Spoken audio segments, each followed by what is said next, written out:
Nithyanandam Paramasukadam Kevalam Jnanamurtim Dvandvatitam Gaganasrisham Tattvamasyaadhilaksham Ekam Nityam Vimalamachalam Sarvadi Sakshi Bhutam Bhavatitam Trigunarahitam Sadgurum Tam Namami. Nithyanandam to all the participants that are here with us. Welcome each and every single one of you that are tuned in today for the day 3 of Paramashivoham Level 3 program. And I'm so excited to have each one of you that have logged in, tuned in here with us. And just wanted to say today is a very, very, very special day, very important day where we are going to learn one of the most ever, I should say, a concept that all of us are so afraid about, that we all carry a lot of fear about. Understand all the fears that you have in your life is rooted in this one fear, fear of death. And today, that is the very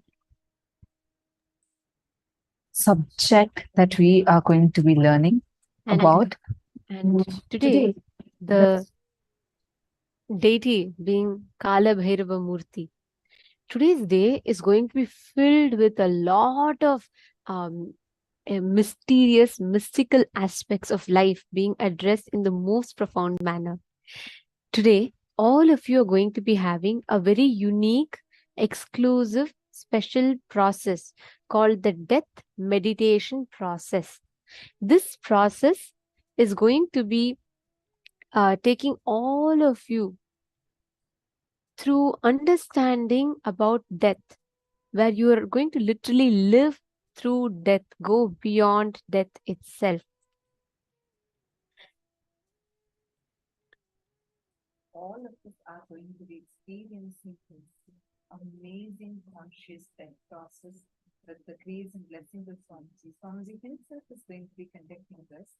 Make sure you do not miss out even a single part of the session.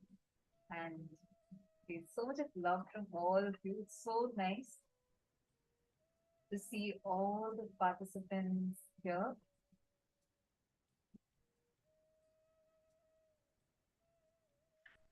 Today, we're very, very excited to be here with you all. And looks like all of you are also excited as well, because today we are going to be addressing some of the most beautiful aspects. See, understand all your fear of losing health, wealth, relationships, all your fears are rooted on the fear of death. Addressing the fear of death is one of the most important aspects, because as long as you don't know death, even in life, every moment of your life, you're dying. If you understand death, even through death, you are living. Today, we are going to be understanding experientially, going beyond our fear of death, and we are going to be doing it in the presence of an avatar, the most best ecosystem space you can have to experience and break your fears. And don't worry, it's not going to be terrifying for you. I know, because for me, at least, this concept, the moment I hear the word death, before coming to Swamiji, for meeting Swamiji, the word death itself, I used to hate it so much. I'd be like, why do we even talk about that? Why is that word even there? Like, I just do not like it. And I feel so much of fear just listening to that very word. And right after meeting Swamiji, learning about death, just understanding, having the right understanding about death and doing the death process liberated us from that fear. And not just that, you will become a powerful being where fear gets frightened of you. You can frighten your fears by facing your fears. And today, that's exactly what you're going to be doing.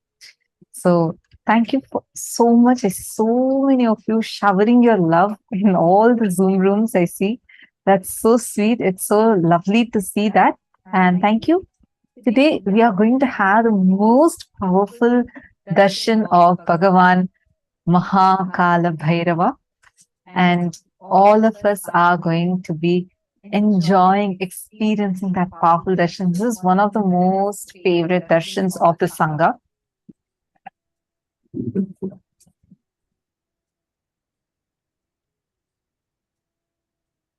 And every one of you that are here today, through the day, ask your questions and share your experiences, keep sharing your clicks, and we will be learning about it.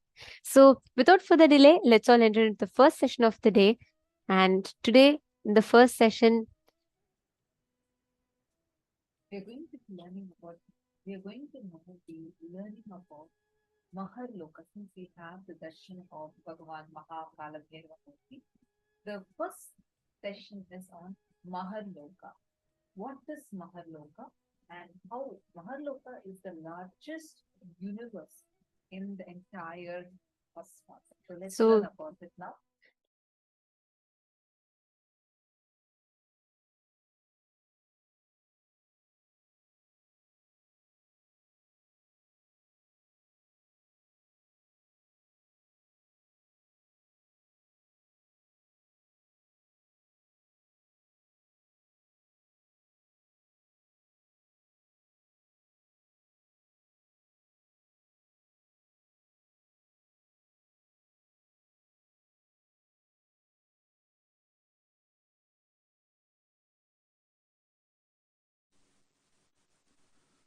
Mahar Loka is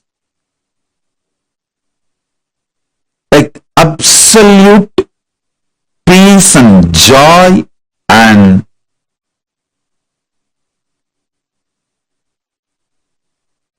all upgraded life than planet Earth.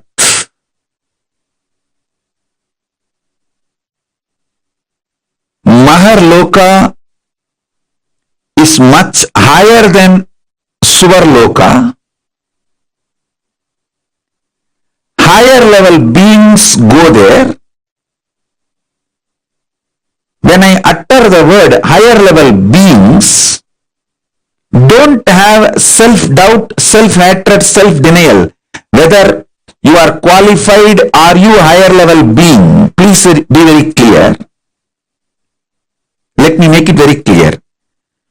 Even if you have broken only one pattern due to the cognition, Swamiji is Paramashiva. He told me, so I will listen to him and break this pattern with this powerful cognition. Even if you have broken one pattern, it may be dropping non-vegetarian or dropping this obsessive compulsive disorder or dropping the postponing pattern or dropping the laziness in the morning, early morning laziness, or dropping your shyness, dropping your fear to speak in public, even any one pattern, if you have dropped, cognizing my Paramashivatva, because Swamiji is Paramashiva, I should listen to him than to my patterns. With this cognition, even if you broke only one pattern, you are qualified for the initiation. You are qualified to be airlifted, conscious lifted to higher lokas. You are qualified to be fueled, empowered with the Tejas, Ojas and Kundalini Shakti to get into the Swarga Loka, Mahar Loka, Jana Loka, Tapa Loka, Brahma Loka, Kailasa itself, Maha Kailasa itself. Above the Brahma Loka is Parandama, Vaikunta, then above the Vaikuntha is the space where the Kailasa, and above the Kailasa, Mahar Kailasa exists. So even if you have broken one pattern, you are already initiated. You have qualification to be fueled, empowered, awakened with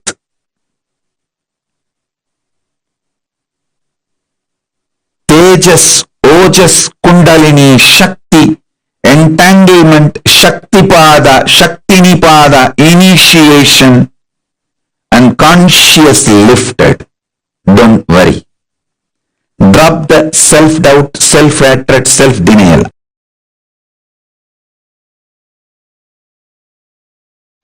Oh, listen.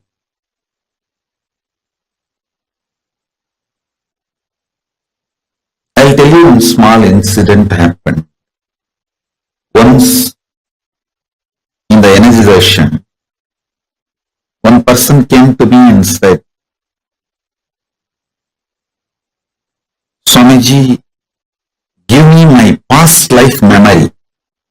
He wanted to know what he was in the past life and the past life memory.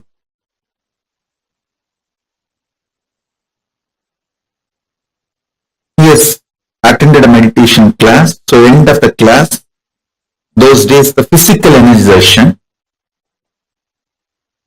So it was a physical hug. He asked me, he wants to know his past life and he wants me to reveal his past life memories to him.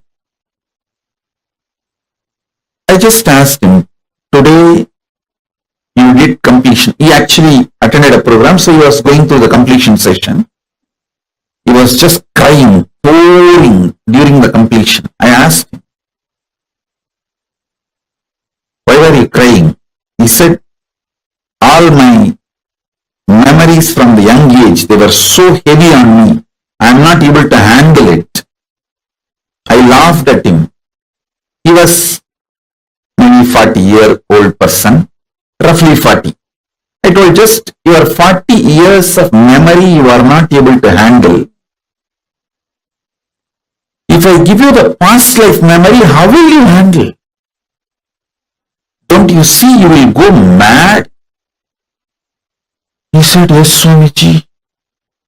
And he just left saying, yes, I don't want past life memory and all, you are right. And he left. I want all of you to know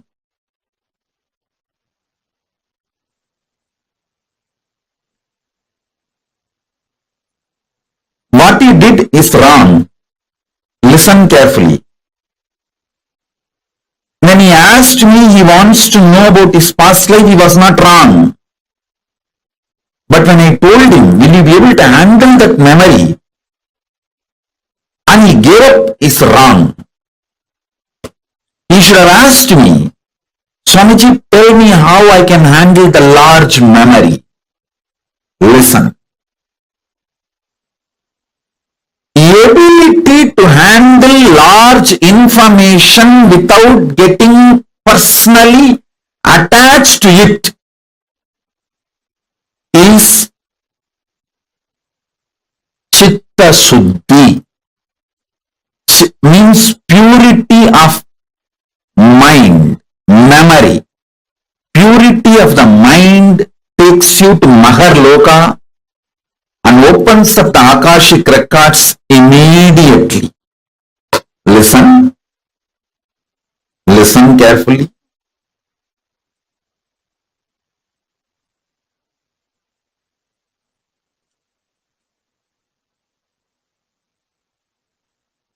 I am not teaching you any self-development shit. No, I don't believe in that. I am teaching you method to connect with Mahar Loka. Mahar Loka means Mahaloka, the that largest universe and have access to all the knowledge of cosmos. Listen, but I am not teaching you completion for any frictionless existence. I am teaching you completion to connect with Mahar Loka, Mahar Loka.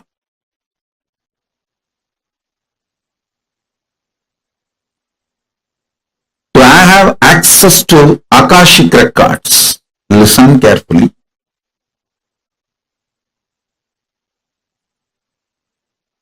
Understand?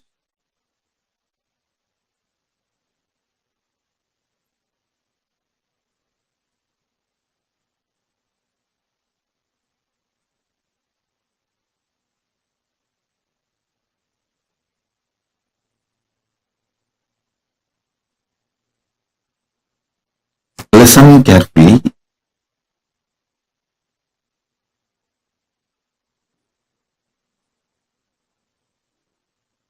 Handling large amount of material information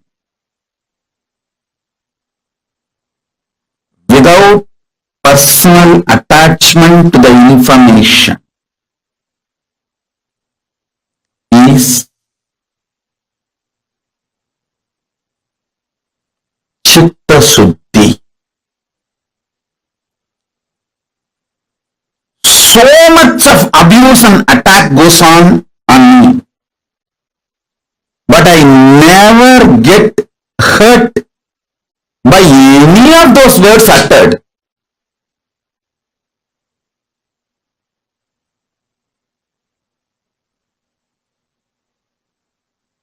So much people praise me. Oh, you are Paramashiva, you are this, you are that. I never get attached or get elated by the words they utter. I simply see how each person can be helped from the level they are. Understand? How each person can be helped. My mission is very clear. Make your vision for life clear. Do not allow cheap people's strong words, good or bad. Listen carefully. Cheap people's strong words, whether good words towards you or bad words towards you, do not give respect for it. From right person, even if it's a good word or bad word, give complete attention to it.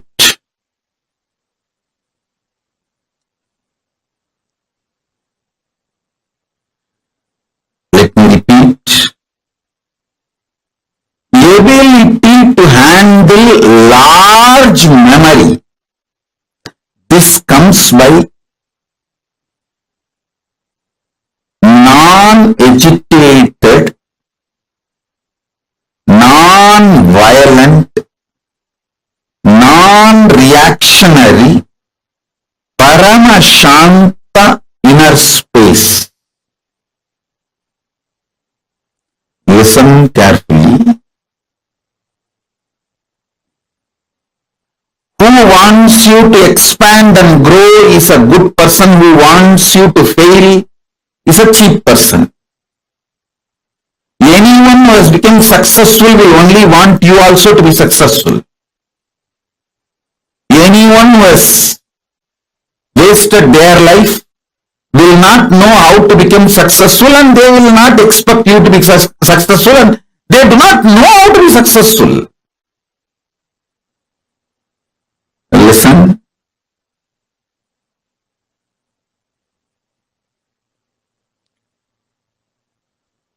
More and more peace inside you, more and more past memories will be awakened. More and more peace inside you, more and more Akashic records will be opened. More and more peace inside you, more and more Mahar Loka will open. All of you take only one decision. Every day your sleeping time should be the time for deep completion. You see, before falling asleep, if you develop the habit of doing completion for 20 minutes, 30 minutes, till you fall asleep. Even if you are tossing on the bed, just practice completion, do completion. Your breathing will be aligned towards deep sleep and you will fall asleep. If you do completion and fall asleep, the peace inside you will become like a, how the ice becomes intense spatika. Same way the peace inside you will become Paramashanta. Listen. Ice. For a long time, if it was not disturbed, if it did not melt down, it will get solidified and that becomes spatika. Ice added with a quality of carbon becomes spatika linga, spatika stone. If you received Atma Linga, you will know that is spatika actually. Spatika is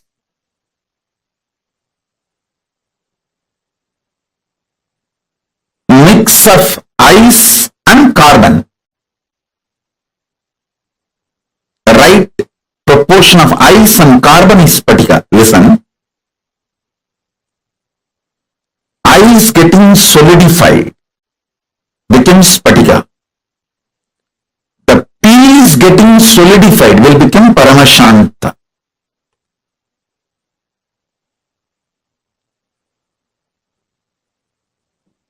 One of the greatest achievement human beings should do in their life is this Paramashanta.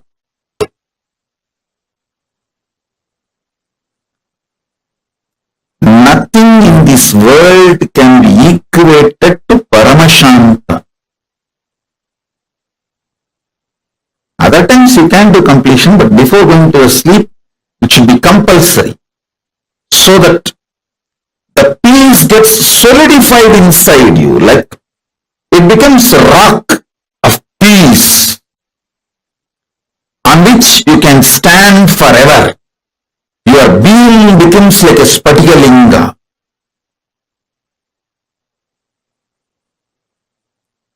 Now whatever I introduced about Akashic Records and Mahar Loka, please type. Then I will take you to the next step. Oh, listen. I will repeat again. Listen. Whenever the memories come up in you, when you get personally attached to it, you flare up. One bad word uttered by your father or mother or uncle 10 years before, still you flare up and suffer for it. Listen carefully. One disrespect done to you 20 years before in some friends meeting or family gathering, even now you remember and flare up. This is what I call getting personally attached to memories. I'll tell you one story. When you hear somebody else got disrespected, you don't flare up. But when you feel or your own or you are disrespected, you just flare up. This flaring up due to personal attachment reduces your ability to live. Listen carefully. Your freedom is not your ability to physically travel where you want. Your freedom is your ability to mentally travel freely without getting agitated by your inner violence and personal attachment with memories. Listen. This is the right definition of freedom. Freedom means your ability to travel freely, mentally, without getting agitated, suffocated,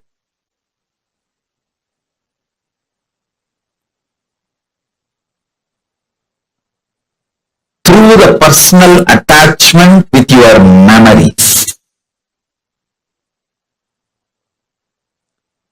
Many of you cannot travel peacefully mentally more than 60 seconds. 60 seconds only is your freedom, not more than that.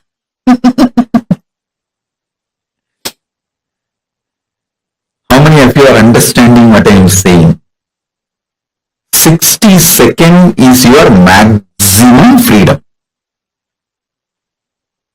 Actually, the freedom should not be calculated in the length, but it should be calculated in the time. Freedom should not be calculated in meter, kilometer, unit. It should be calculated in the second, millisecond, minute unit.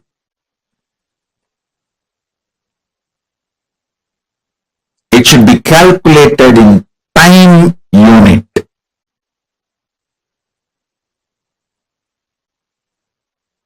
How many of you understand this?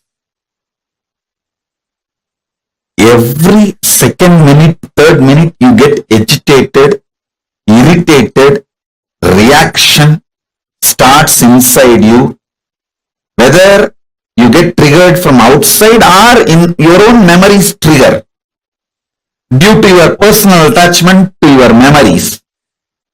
Past informations triggers. How many of you understand that?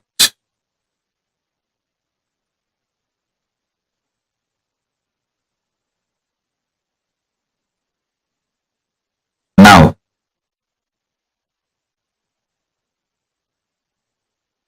all of you take a few minutes and type what I explained now. Your freedom should be measured on time, not on meter. It is not your ability to move around.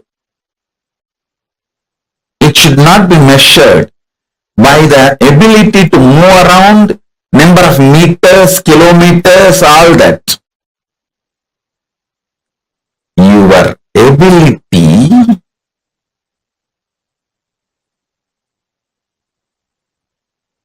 to move the world around, to move the things around you is the freedom. I don't move even out of the room I am staying, but I move the whole world.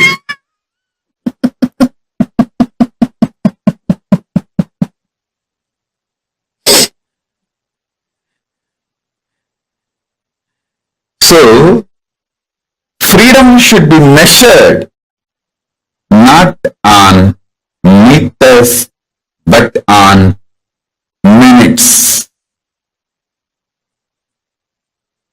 The whole shift need to happen about measuring the freedom. The number of seconds you are able to freely handle your memories in the inner space without getting triggered, agitated, irritated, frustrated, suffocated, pained. That many seconds you are free. Freedom should be measured on seconds, not on meters. Not on meters, but on minutes. You are all measuring the freedom based on the meter. How many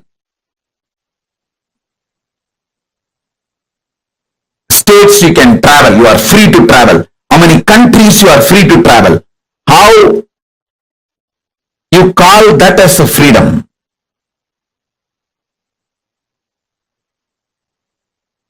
Actually, the real freedom is ability to freely handle all the memories without getting agitated, angry, triggered, powerless, pained, frustrated.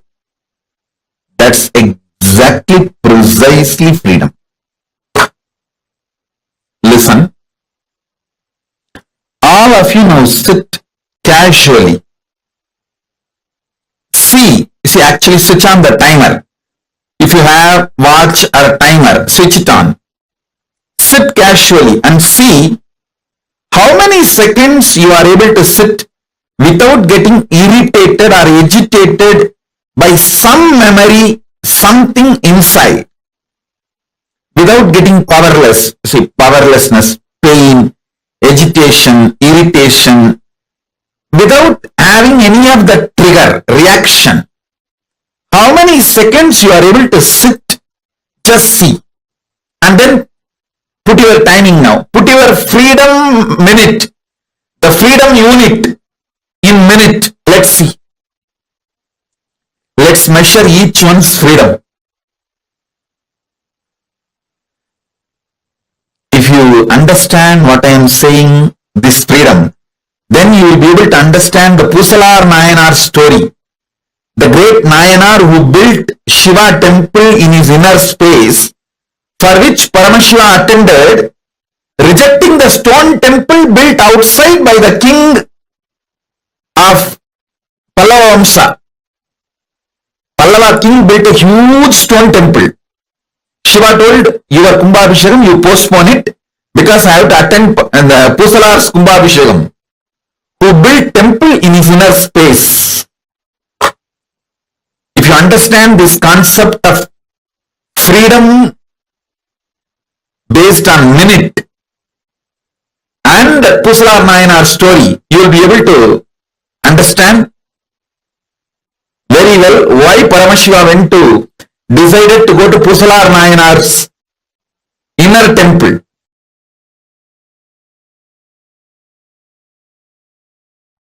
See, sometimes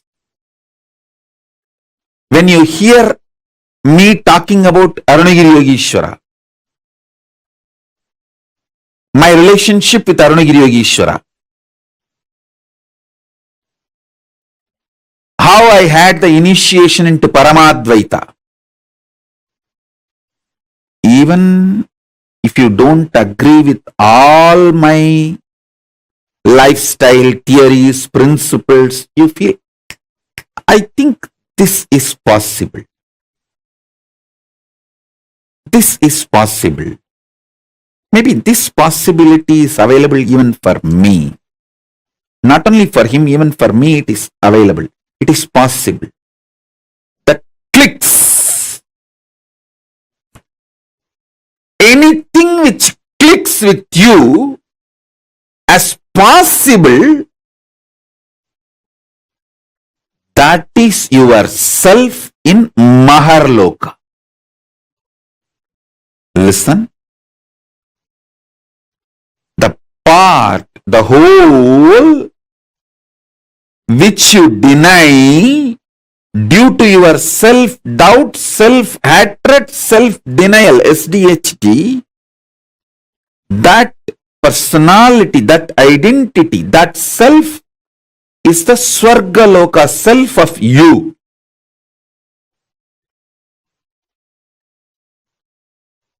When I describe my higher possibilities, if it clicks with you, I feel this is possible even for me.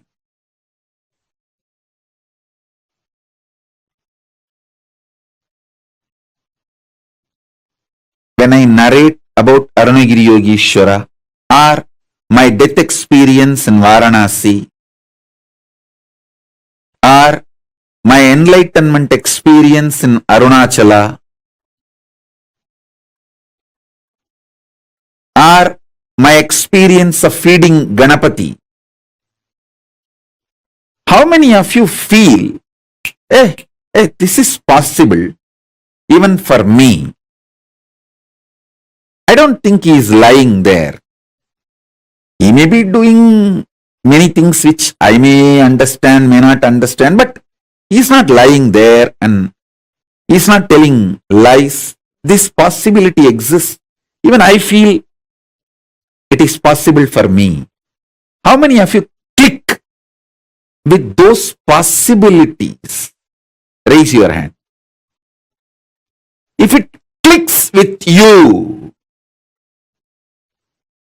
that personality, that self of you, which clicks with the higher possibility, is your identity, your self in Mahar Loka, Mahaloka.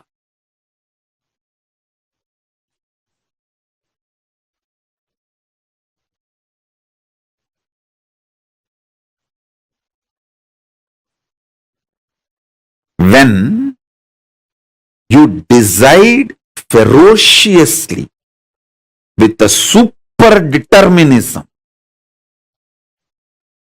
will, persistence to face your highest possibility which is clicking with you, you manifest yourself, you face yourself spontaneously in Mahar Loka. I tell you, when I heard the story of Nambiyandar Nambi feeding Ganapati, I had the glimpse of my possibility of same, and I ferociously decided to face my possibility and manifested Mahar Loka here by facing my identity, myself in the Mahar Loka, and fed Ganapati. Ganapati ate. Ganapati ate from Nithyananda of Mahar Loka, not from Nithyananda of Bhuloka as you think. Finally, all 14 Loka Nithyananda merged into this Nithyananda as Paramashiva. But when Ganapati was eating, he was eating from the Nithyananda of Mahar Loka. Nithyananda, address, Makar Loka, Mahar Loka.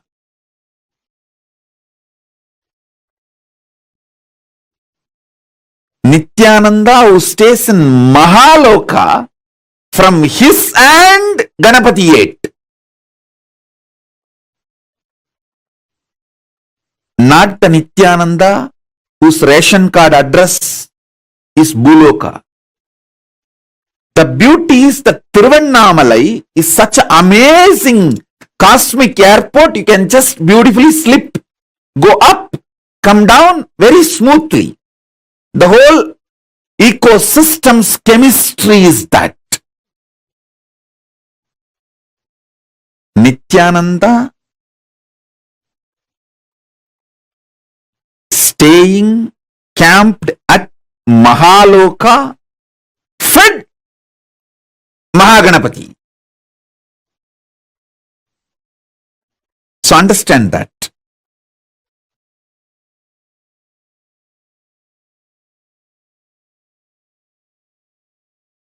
At the age of 3, when I tried to connect with him, I did not have a formal initiation. I heard the story of Ganapati eating food of Nambiyandar Nambi from one great Saiva Siddhanta preacher, Sri Selvakanapati. And one word which he uttered just got stuck in my inner space. That Nambiyandar Nambi calls Ganapati, Mahaganapati Paramborule.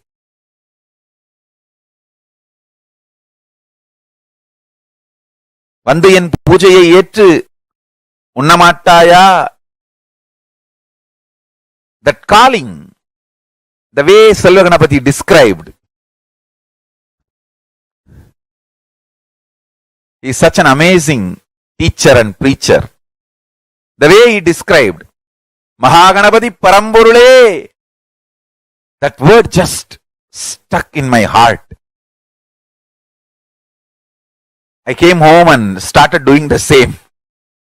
Of course, I did all my drama with Ganapati. I had many days playing with him, and it is not that day one he immediately ate. All that is different. All that I have described detailed 3-4 times in earlier satsangs.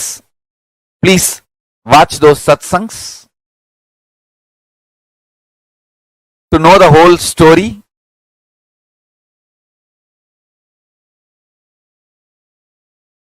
We have multiple times I have described the whole story. One thing I did with all my sincerity, I called Mahaganapati Paramborule.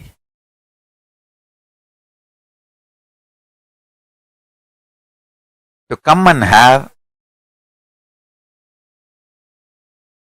prasadam, Nivedyam.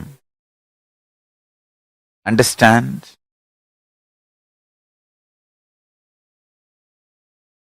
As I described in the earlier satsangs, when he ate, not only he gave me the Savikalpa Samadhi experience, he gave me such powerful experience of Nityatva. He opened the doors of Nityatva for me.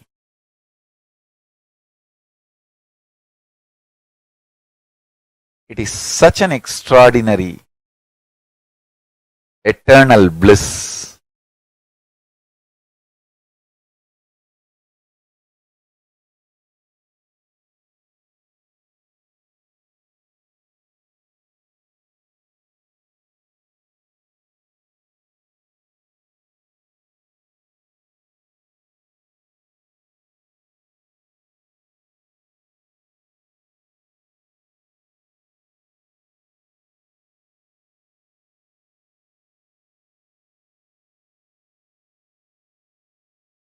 Listen.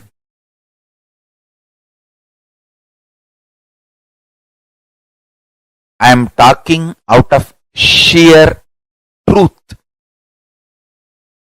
simple truth and power of truth.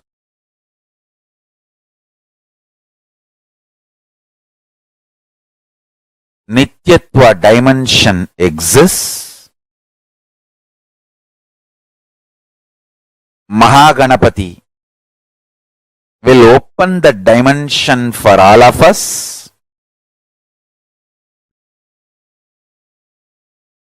Connect with him, call him with this simple prayer, Mahaganapati Paramborule. It means that, O Ganapati, the ultimate existence, ultimate source. Paramborule means the ultimate existence.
This is Belingal. I from Norway. 27th of July, I did group puja. In this puja, we allowed to write 4 family members. So I write down my husband name and my parents to pray it healthy. Around 2 o'clock in the morning, puja is finished in Norwegian time. Then after 5 hours, we eating breakfast and we go to work.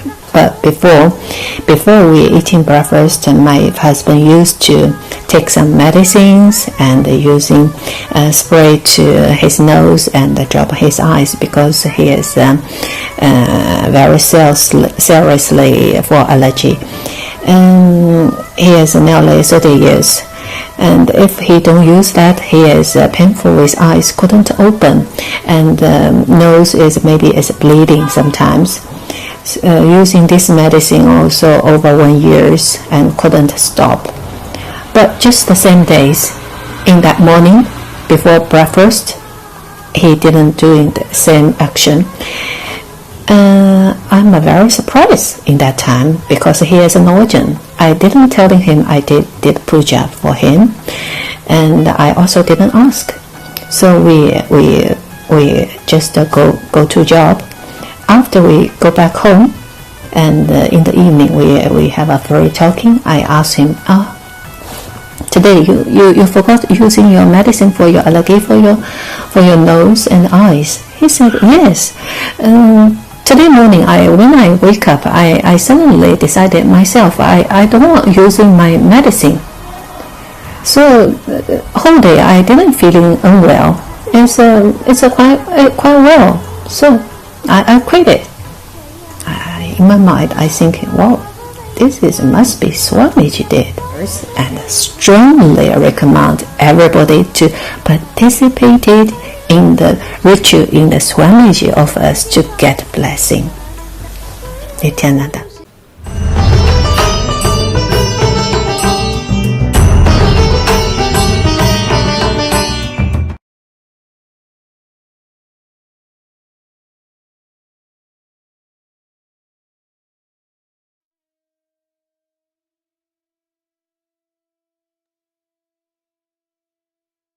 He revealed one of the most important truths about Mahar Loka in this session, right? Swamiji was revealing to us about how Mahar Loka is a space where all the memory, information, your inner space expands in Mahar Loka.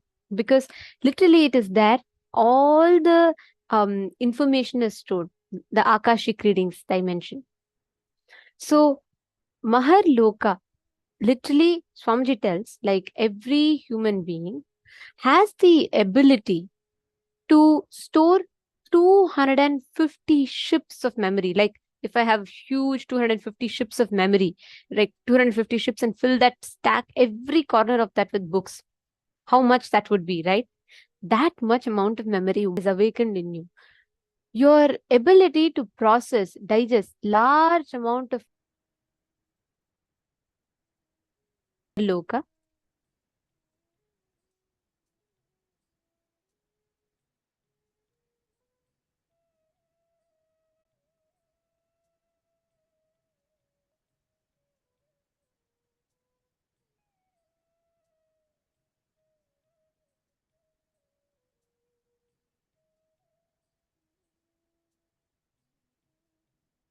So I'm just going to quickly rephrase what she was saying, paraphrase what she was saying.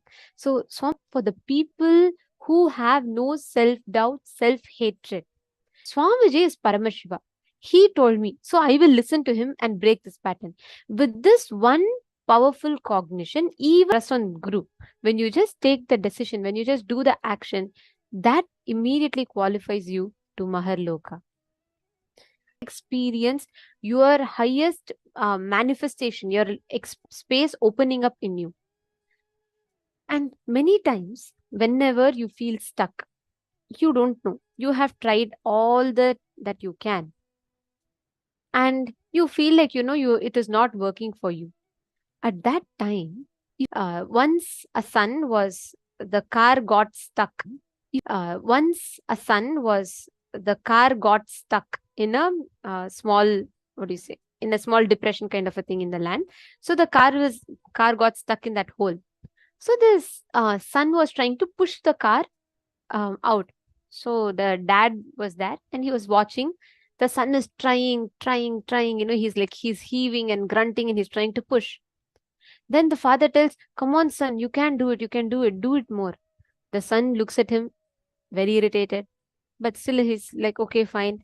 And then at some point, the son starts getting exhausted. And then he's still trying to push. And then the father keeps telling him, "No, use all your strength, use all your strength." Then the son gets very irritated at him and looks at him and he yells, "What do you mean use all your strength? I am pushing with all my strength." Then the father says, "No, you're not pushing with all your strength. Even I am your strength. You're not pushing. You're not taking me. You're not taking my help to push it." And then the father goes and helps him push. This is literally what an avatar does. Because with an avatar in life, literally it is like how much ever you try from your experience, right? How much ever you try from your possibilities, there is always a limit to it. There is always like, you're not you're not able to do, there's always some limit with your possibility. With Swamiji, with an avatar, it is just the whole space beautifully opens up for you. You have that unlimited resource which you can keep using. That space is Mahar Loka. That opening up of that possibility is Mahar Loka. Understanding? So whenever you break a pattern with that one decision, you open up Mahar Loka in you. Our one human brain can store huge amounts of information. But many times we all get stuck. Continuously, we all get stuck with our limited patterns, ideas, understandings, and we limit ourselves. Tell me this, how many of you feel your brain cannot process too much information? You are very aversive towards lot of information being given to you. Like, let's say, for example, if I give you like a 300-page encyclopedia to sit and read right now, and you'll have to go through all of that. By the time you finish some mitzvah, you'll feel like, oh my God, this is just too much of information to process. How many of you experience that? Or in your office, if you have to review a document and then you're going through, but at some point you feel like it's just beyond my brain can't process it right now. I need a break. How many of you feel like that? Put yes in the chat. Yes. Okay. So many of you putting yes. Understand that means you are not expressing, empowering the Mahar Loka existence of you. Like how you are existing in Bhuloka, you exist in all the 14 planes. Okay, there are 14 lokas, parallel universes, and you exist in all of them simultaneously. But whenever you are stuck with these patterns, you strengthen your existence in the lower lokas, not in the higher lokas. Understanding? So the more and more you get stuck with that, the more and more you do not move, you do not complete, you do not break free from that. You are only empowering your existence in lower lokas. Next time you feel like there's too much information to process, you can't handle it, right? Just decide to complete, just decide at that time, consciously decide, no way. I am going to do it, and do not entertain that pattern. Because your brain can store so much of information. It is just that we are conditioned to believe that, okay, this much only I can do, this is all I can do. Let's do a small exercise to understand this better. I request each of you to pen down 5 major problems, issues, or patterns you're facing in your life, which you really don't know how to break. Write down 5 such cognitions. Like, for example, you get extremely agitated when you're not making things on time, or you get very, very insecure, irritated when the people you want to be with are not listening to you. There are some patterns, right? Something that we get triggered. Write down all 5 such areas. Take a few minutes, look back, visit your life, and pen down.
pattern that you're stuck with.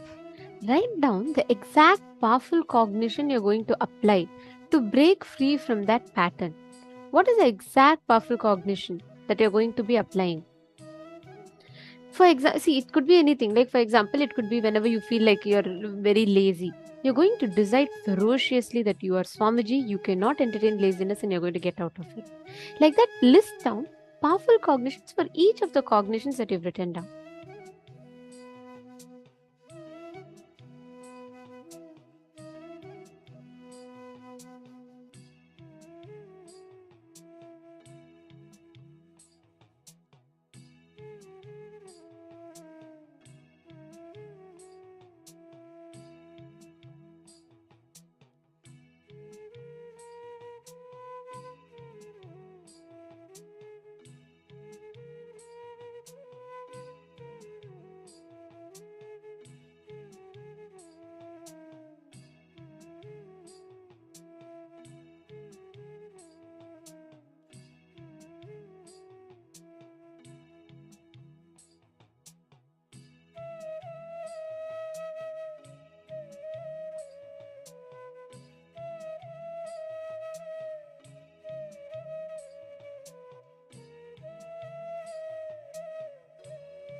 any pattern in life, just your one decision is enough to break it. And especially with these powerful cognitions that Swamiji has given us, right? Any one decision, the moment you decide, that decision is powerful enough to break all your patterns. See, this whole Paramashivoham is all about all that we are learning is about how these patterns can be broken for you to form powerful cognitions in life, and how you can apply those powerful cognitions to manifest whatever you want as reality in life. Okay. And today, the powers that we are going to be manifesting, the all the powerful cognitions and initiations we're going to be receiving are all very closely related to this truth. If we just understand, if you just cognize how you can manifest that experience inside of you, you'll have a breakthrough in the way you cognize life. Anytime you are stuck with not being able to manifest powers, or not being able to manifest anything you want in life, you just need to do this one thing. Just you need to again and again remind yourself, complete within you, and you need to give yourself that breakthrough by constantly manifesting powers, constantly moving yourself towards the breakthrough. Okay, so today all of us are learning about, we're all going to be having the death meditation process. And please understand, today's death meditation process is something that's very, very, very powerful, because it is literally going to be breaking free you from all the wrong definitions, ideas you carry about the death, fear that you carry about death, all the wrong incompletions, patterns you carry about death. Completely, Swamiji is going to be redefining all of them.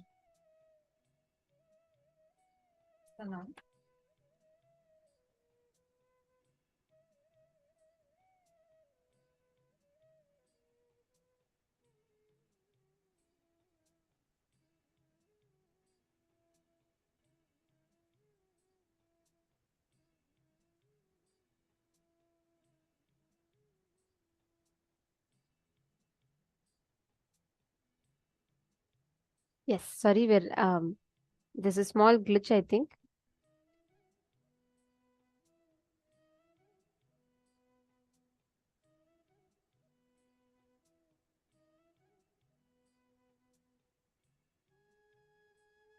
Nithyananda, please bear with us. We're fixing her audio issue and you'll be able to hear her soon. So basically, what we are going to be doing now is understand. Today, all that we need to understand about death, going beyond death, understanding Mahar Kālabhairava, manifesting this Akashic readings, the ability to experience the powerfulness in your inner space, ability to digest, literally manifest Mahar Kālabhairava through you. Now, only one thing that all of us need to do to experience this, we just need to understand the exact process, the exact technique that Swamiji has given us for us to manifest this space, for us to experience that space of being Kalabhairava. And please understand, see, all our fears, your ideas, your cognitions about death, your fears and beliefs that you carry about death, everything is, all of them are deeply rooted in the fear of death, all the incompletions that you carry about death. Just giving yourself the right understandings, giving yourself the right powerful cognitions about life will completely shift yourself to a breakthrough. If you just constantly focus on giving that right powerful cognition in you, that's all. That moment you bring that right powerful cognition, you will see that a whole beautiful shift will happen in your inner space. Getting it? Okay. So now we are going to be entering into a very important session next, where we are going to be understanding about the science of Jeeva Samadhi, where we are going to be learning, understanding the truths about how you can manifest the space, the Jeeva Samadhi in you.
First, nothing can be destroyed. Please understand, none of your actions, thoughts, plans, emotions, words, nothing can be destroyed. Everything is addition to existence.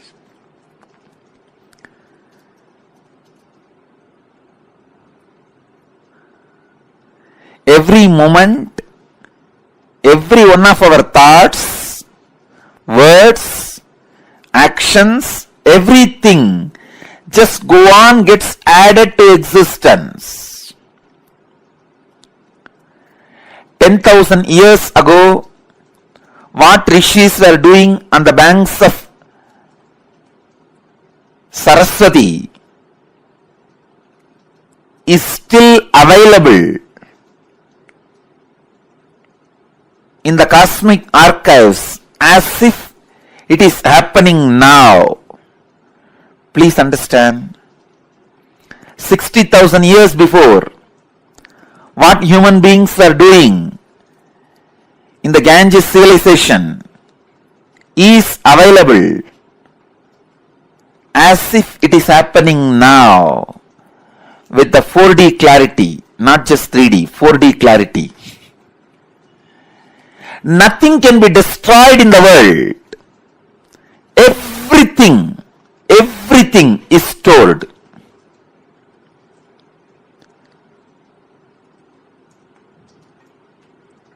Akashic Records are the cosmic archives of everything happened, happening, will happen. And one more important sacred secret you need to understand, time is not free as you think, past, present, future. It is a small mind which cannot see things as it is, which constantly needs to segregate.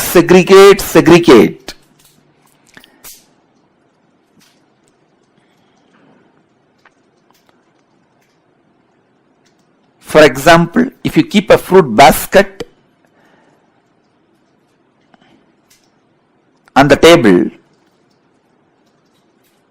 ordinarily if you look, you will look in one moment and you know it is a fruit basket and 5 different fruits are there.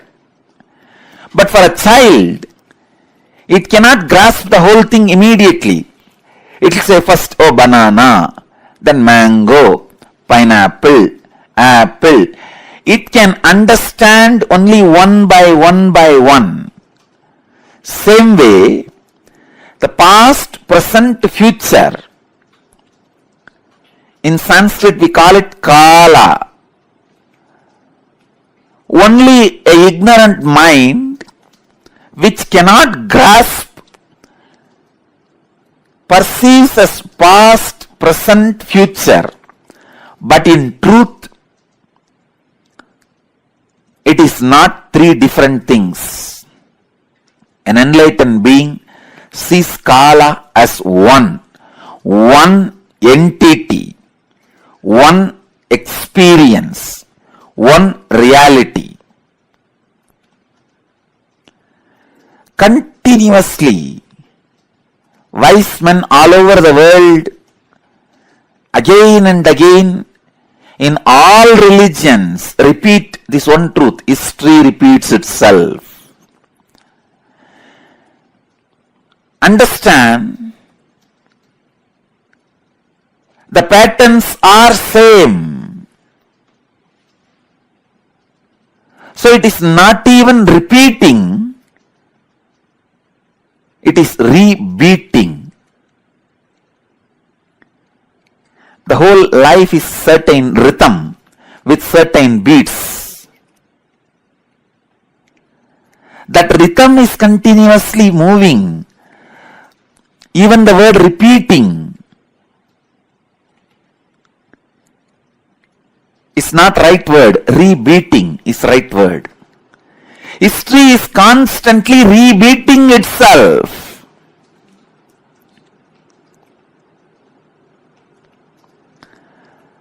Because past is not independent of future and future is not independent from the past. They are just single unit.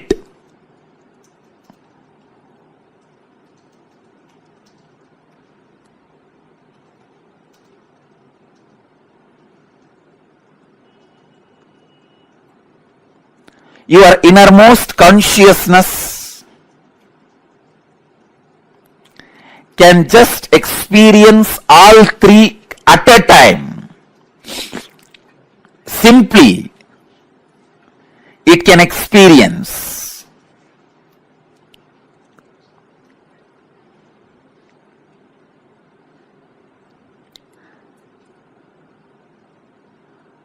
Past, present, future. All these three are just the very integral part of your inner space.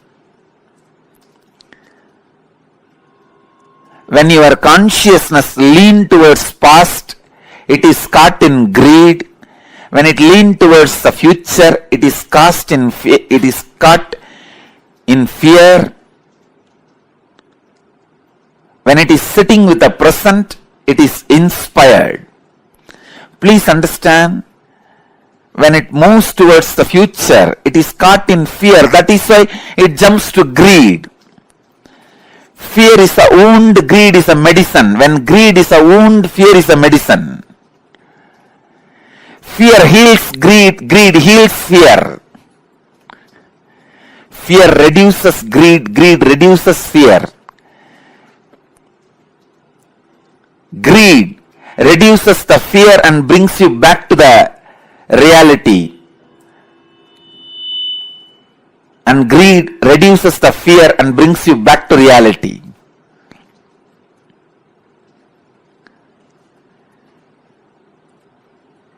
Past, present, future. All three are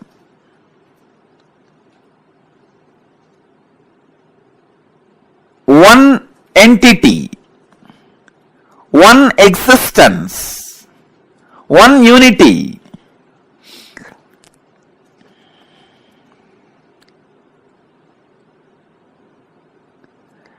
Just with the consciousness which does not get stuck in the fear or in the greed, you can see the whole. You can see the whole. Please understand. You can see the whole.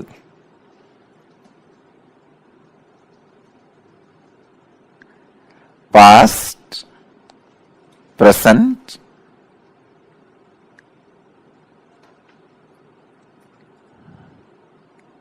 and future.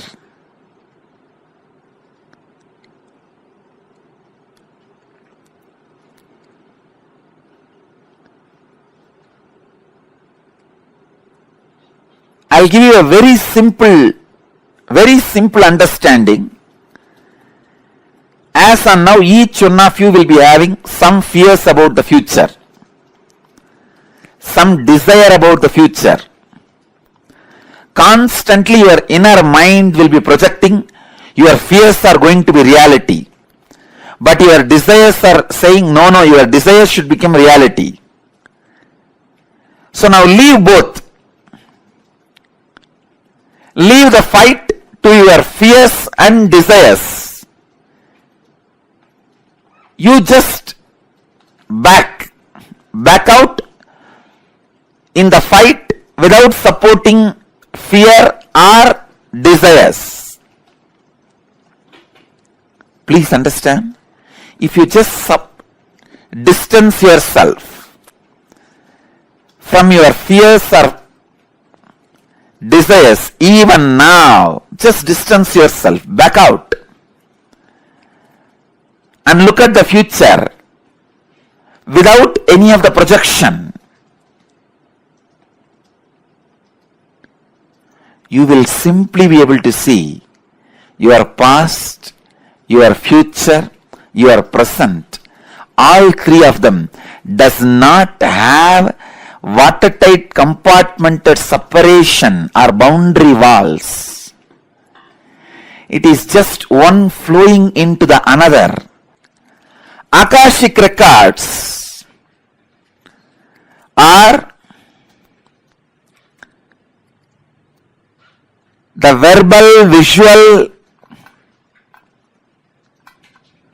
five-dimensional document. When I say five-dimensional, I mean any incident as it is happened, including the smell that was there at that moment. The smell and the feeling of touch means the weather, temperature, visual, sound, and the emotion. All five dimensions are packed and recorded in the Akashic Records. Please understand, just like a film in the camera captures two dimensions of visualization and verbalization. In the video camera, visualization and verbalization both are captured.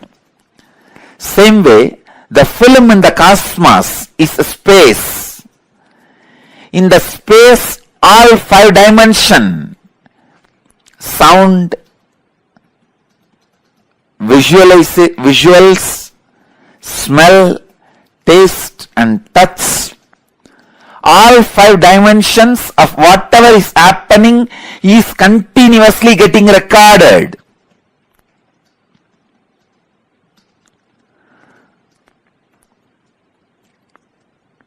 As the future is nothing but the extension of the past, the future is also predetermined. The major course of the future is predetermined. Please understand. In the past, people were in India, people were sitting on the floor, having plates and eating with the hands.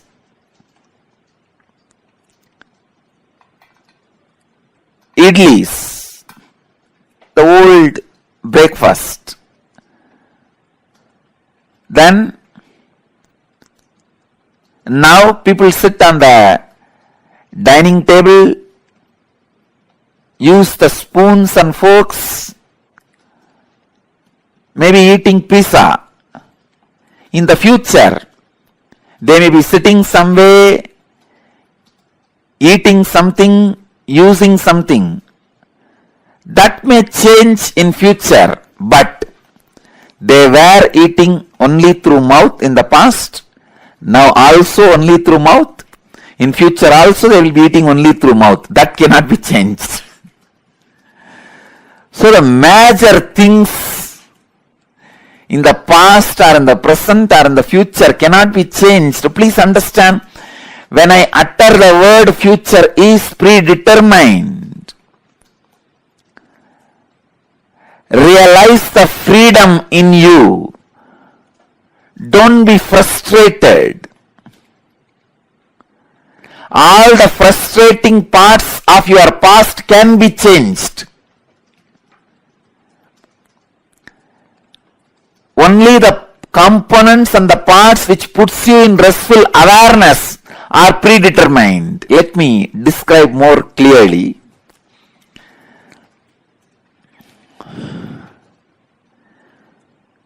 The parts which affects you with fear and greed always have a possibility for innovation.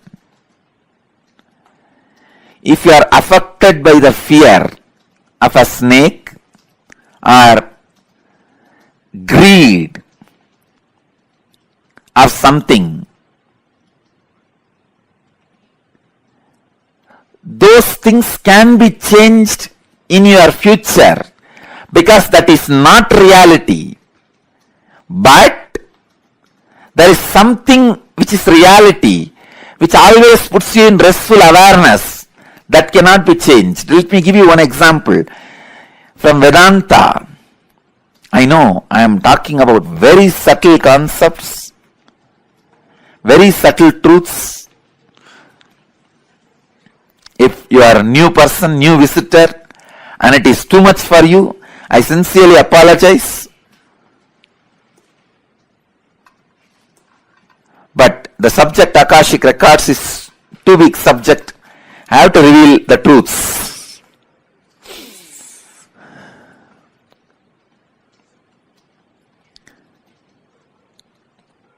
Please understand. In the dark night, you are walking in a forest alone. A rope is lying on your way. The moment you see first thing, naturally, you will have a fear stroke. It may be snake. At least for a few seconds, you will be in that mood. It is a snake. And most of us, our eyes have so much of power. It will show as if that end of that rope is moving little bit. That's power of our eyes. So you'll have the fear stroke. In few minutes, if you observe that rope very closely, strongly, intensely, suddenly you'll realize, no, it is not snake, it is just ordinary rope lying. Then you will just settle down, relax. First, the impact happening on you, that fear. The second, the realization of you relaxing into the restful awareness. So these two components are there in this whole incident. This falling back into the restful awareness can't be changed even in future. The restful awareness is reality that does not change in the past or in the present or in the future. When I say future is predetermined, I mean the component of the restful awareness is predetermined. You have to fall back on the restful awareness. So be free. You have no suffering. No incident in your future can destroy you. You have to fall back on the restful awareness. It is predetermined destiny of every being. But the component of this fear can be changed. Instead of the fear of the snake, you may superimpose alligator on that rope. If it's a big rope with few stones around it, few leaves placed around, you can project an alligator instead of snake. So the possibility of the projection is the changeable part of your future. And the possibility of falling back on the restful awareness is predetermined part of your future. When enlightened masters say future is predetermined, they are saying the truth. When enlightened masters say future can be changed, can be altered, they are saying the truth. Please understand. When enlightened masters are saying future cannot be altered, it is predetermined, they are saying the truth. When enlightened masters are saying future can be altered, it is your freedom, they are saying the truth. When enlightened masters are saying both are truth, they are saying the truth.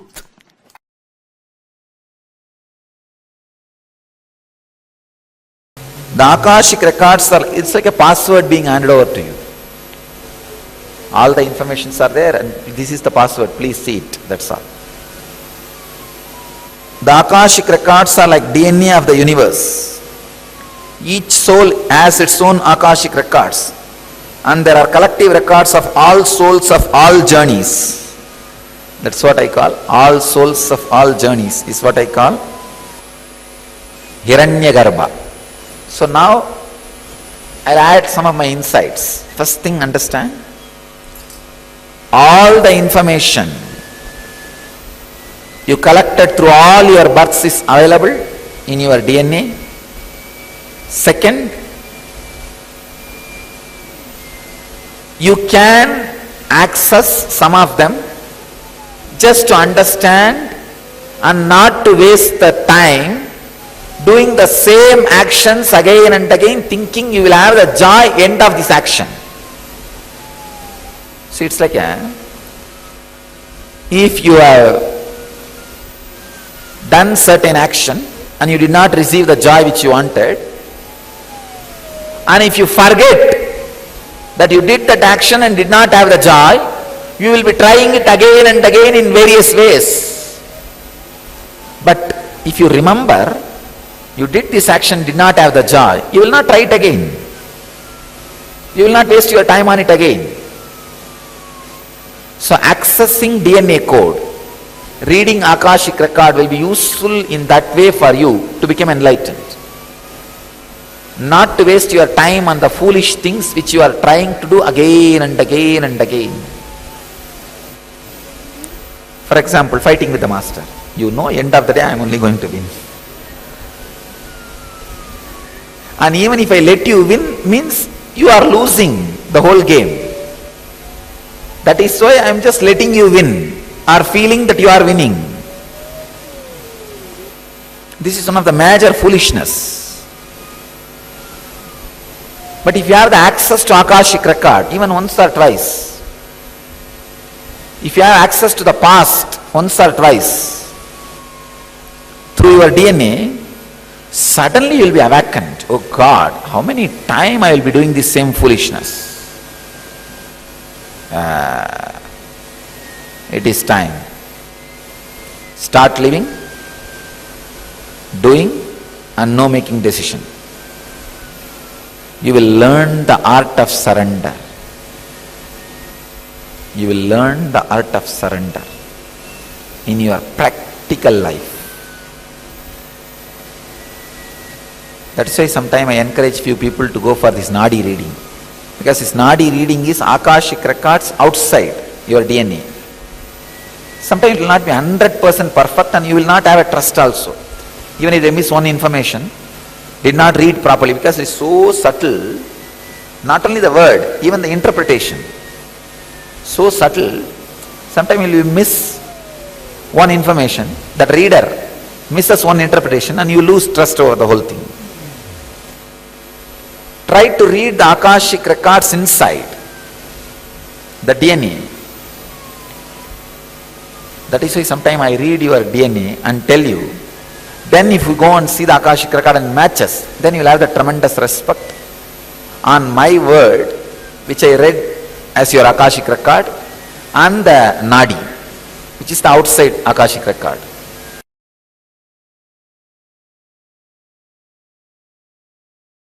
From the pure space of Kalabhairava,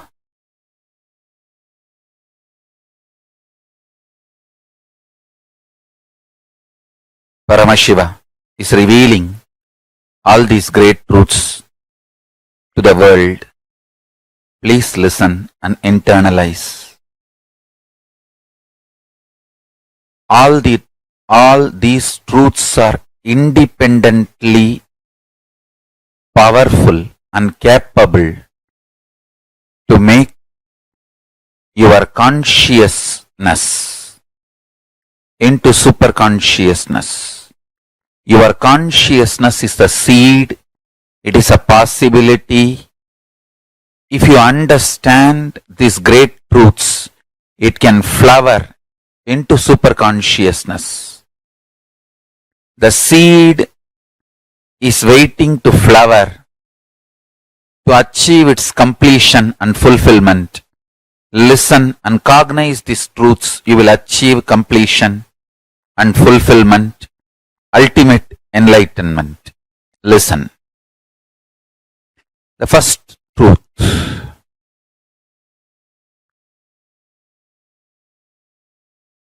Kala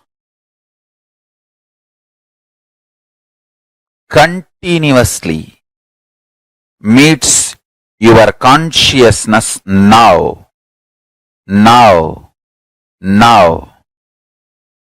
So the mood of your body, your mind, your physiology, your psychology you keep now plays a very important role in your whole life. If you keep the now in incompletion or hopes, that will continue forever. If you keep the now in the completion and clarity, that will manifest forever. Kala does not meet your consciousness in the past or in the future. He meets your consciousness now, in the present. So, again and again, during your present moment, be in the space of completion. Learn to bring completion to yourself, restful awareness to yourself now, and do not have guilt or worry if you have the influence of the past and influence of the future on present now. Guilt or fear is one more incompletion that is not going to help. So, not engaging with guilt, not engaging with fear, unclutching with fear, incompletions, guilt is the right attitude. Understand the official attitude towards incompletions, towards guilt, towards fear is unclutching, and all the further manipulation of fears, if you unclutch, life will become worse. All those fears are manipulation of fears. All those multi-level fears do not have the real existence. They are delusion. Constantly invading your inner space to destroy the possibility of enlightenment. Please understand. Anyone who comes to simple awareness stops behaving agitated, immature, rough, like multiple personality, all this layered fears, fear, guilt, powerlessness, incompletion are layered. Please understand, this is the Deva Rahasya. They all do not have influence over your present moment. This present moment, you meet the consciousness. Consciousness meets Kala directly. So, any practice you do in the present moment, for example, you declare completion.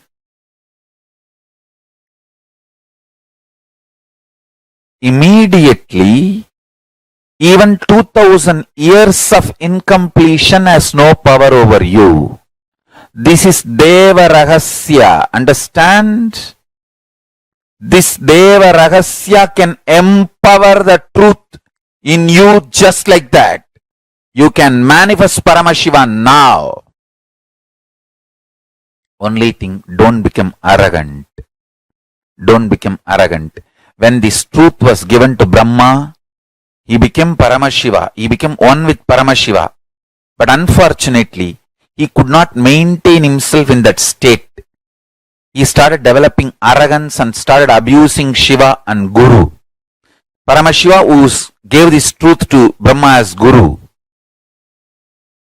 he started abusing the Guru, thinking that he knows the whole business trick or trick of the trade or the whole thing. Then Kalabhairava manifests and removes his one head and makes him understand the truth ultimate, and again gives him back the Parabrahma space, and Brahma continues to do his responsibility of creation. Understand, Kalabhairava is eternal compassion, eternal love. Whenever you express love, even in simple acts, like giving a smile, giving a sweet hug, without calculating, even simple act you do, the strength you feel is Kalabhairava's strength. It is Kalabhairava's strength.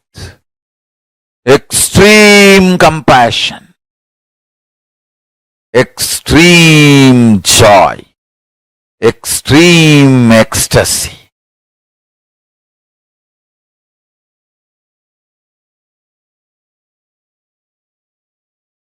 Brings intense powerfulness and strength in you.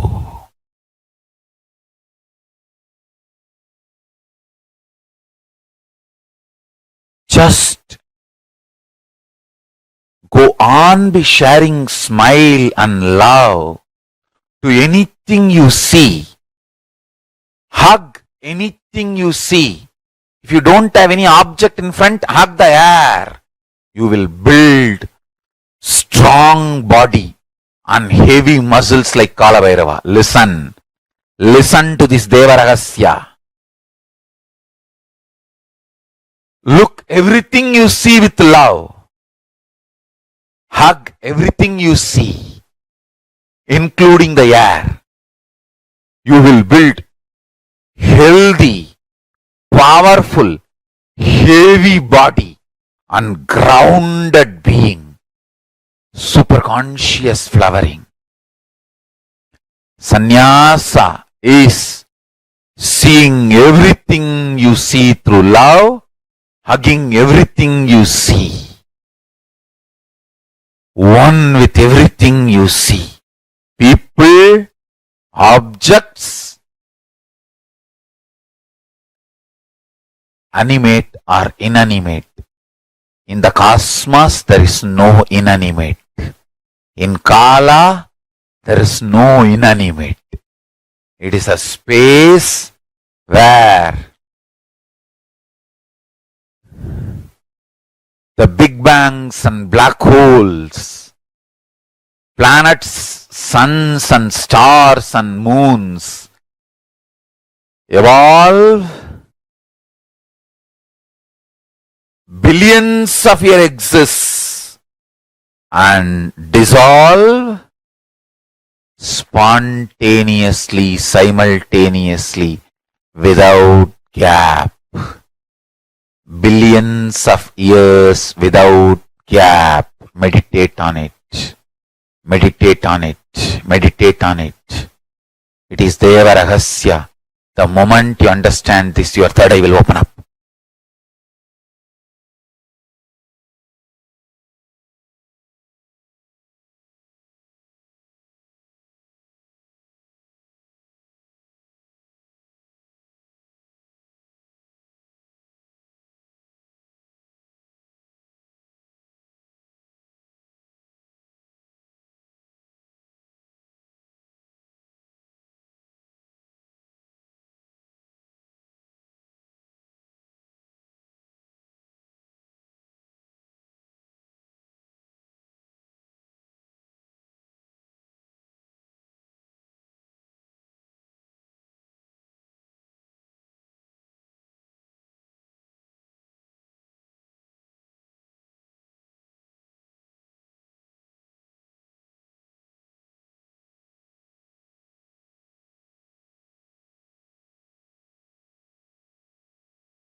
Nithyanandam, I hope all of you are able to see us and hear us now. You're able to hear me now. Wonderful.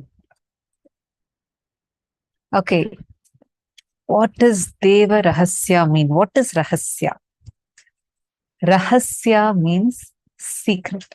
Deva Rahasya means, see, there is in Bhagavad Gita, there's a chapter called as it'll be called as Rajavidya Rajaguhyam, where like Bhagavan Krishna will say in one chapter that what I'm teaching you is Rajavidya, royal knowledge and royal secret, Rajaguhyam. This Rahasya is the secret knowledge that is there and passed down only from Guru to disciple. Raja Rahasya is the royal secret.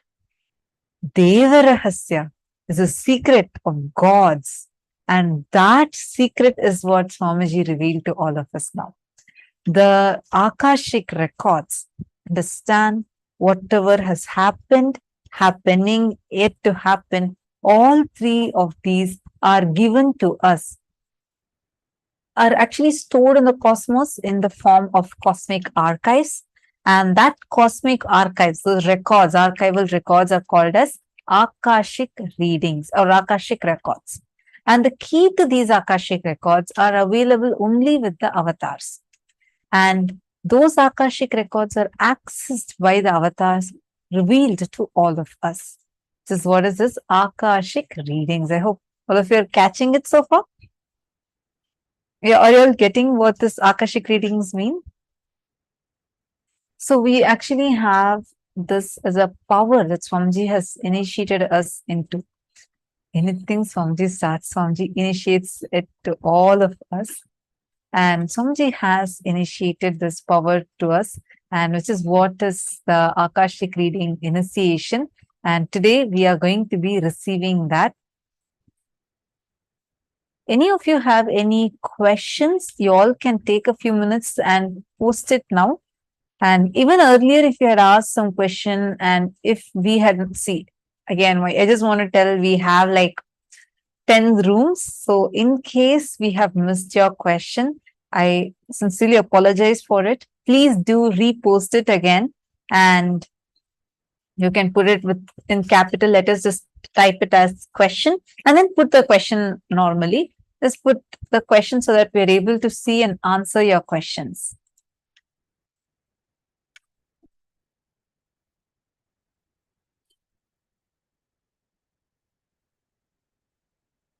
So I hope all of you are understanding about this Akashic readings. Why we first learned about the Mahar Loka, the Loka where which is the largest universe. The ability for you to relate to remember, to handle large information without getting attached to it or getting reactive to it. For example, let us say that you remember an incident that happened to you 2 years ago, where someone had really badly insulted you. How do you feel? You start reacting inside you the moment you remember it. Does it cause powerlessness in you? Does it pain you? You feel like almost crying? Then that means you are getting attached to that particular incident and you're reacting for it. Are you all getting it? Okay, I have a question. Sorry, I'm not able to read your name. It's in Chinese, but you're asking a question. Ma, can you explain why the future is both changeable and unchangeable? Yes, sure. Very beautifully, Swamiji is explaining to us in the satsang how the enlightened beings again and again say future is already predicted and it is unchangeable. And enlightened beings also say future is changeable. And Swamiji said both of these are true. When enlightened beings, enlightened masters say that future is changeable, it is true. When masters say that future is unchangeable, that is also true. And when they say that both it's changeable and unchangeable, that is also true. Now, what does it mean? Wang Yi Yu. has asked this question. Swamiji said, for example, there is an incident that is supposed to happen. Let us say that the same example Swamiji gave, I'm going to repeat it and then I'm going to explain to you in some more from what I understood. Now, for example, you're walking at night, you see a rope lying. Immediately you get a fear strokes thinking that rope to be a snake. Now, you seeing this and reacting to it is fixed. It is unchangeable. But what you project on that rope, either you project it as a snake or you project it as an alligator, it is up to you. That projection is changeable. Like that, there are certain components in your life that is changeable. There are certain components in your life that is unchangeable. Well, you may have a question. Oh, so basically I can only change a few aspects of it? No. The Akashic Records, the cosmic archives, hold this secret of what all are the karmas that you have, how your life is supposed to be heading, how your life is supposed to be going, what is supposed to be happening first, second, third, all these things, the Akashic Records have it written already. The way how it needs to occur to you, you have the freedom to decide it. But what if you want to change the course of the life itself completely? What do? That's where the avatar, who, when he comes down as Guru, has the power to change it. Very beautifully in Guru Gita, Paramashiva says, what Brahma writes in his right hand, Vishnu cannot change, Shiva cannot change, Brahma himself cannot change. Guru can just dust it off with his left toe. Understand? What Brahma writes, no other God even has the power to change it. But Guru can just erase it off just with his left toe. That is the power that Guru has. And for us, Paramashiva himself has come down as our Guru. And if you want to change anything which is as a part of your life course, he can just change it. We have seen this so many times. Actually, there was a person who wanted her life to be in a certain way, and she had come. So Swamiji had given this Akashic reading power to Balasans first. So there's a set of Balasans who are doing this Akashic readings. Every day we used to do it. People from different parts of the world used to come and receive their Akashic readings read out for them. So there's one lady, she came and she had her Akashic readings checked to be changed. So to be read out. So she had it read out, and she got it read out by 3 different people, 3 different Balasans. All the 3 of them told the exact same thing. So she was really amazed, and she goes and asks Swamiji. And then Swamiji also tells the exact same thing. So she was like, oh my God, this is just so amazing. And, everyone is telling me the exact same thing. But then in 2 days, she wanted a change in that. Like, it was saying that her life, this is how her marriage is going to be. This is how her life is going to be. She goes and asks, saying, she asked a boon from Swamiji, saying she does not want to get into this relationship. She wants to change her relationship, and she wants the whole, her career path itself to be different. So Swamiji said, don't worry, I bless you. And Swamiji showered her much more than what she wanted. So the next day, she goes and gets this reading read, an Akashic reading. She was shocked because the Balasans was sitting and doing the Akashic reading, exactly told the other thing of what Swamiji had actually blessed her for without even her telling that. Understand, the Akashic, like this, you've seen multiple cases where people have had their Akashic records itself changed. Wangi Yu is asking, Ma, can we change our own life? Yes. It is possible through super determinism. Listen, now what we are learning is, see, first, you have both the future that is changeable and unchangeable. Even the gods cannot change certain components of it, but Guru can change it. You also have a power of super determinism, where using your power of super determinism, you get the ability to completely change the way life is happening for you. Let us say that there's supposed to be death happening to you. Okay, there is supposed to be like death, and you say that, oh God, I'm supposed, you're getting a blessing, or you're changing the course of your actions. The death can come as little as just a small wound on your body and disappear.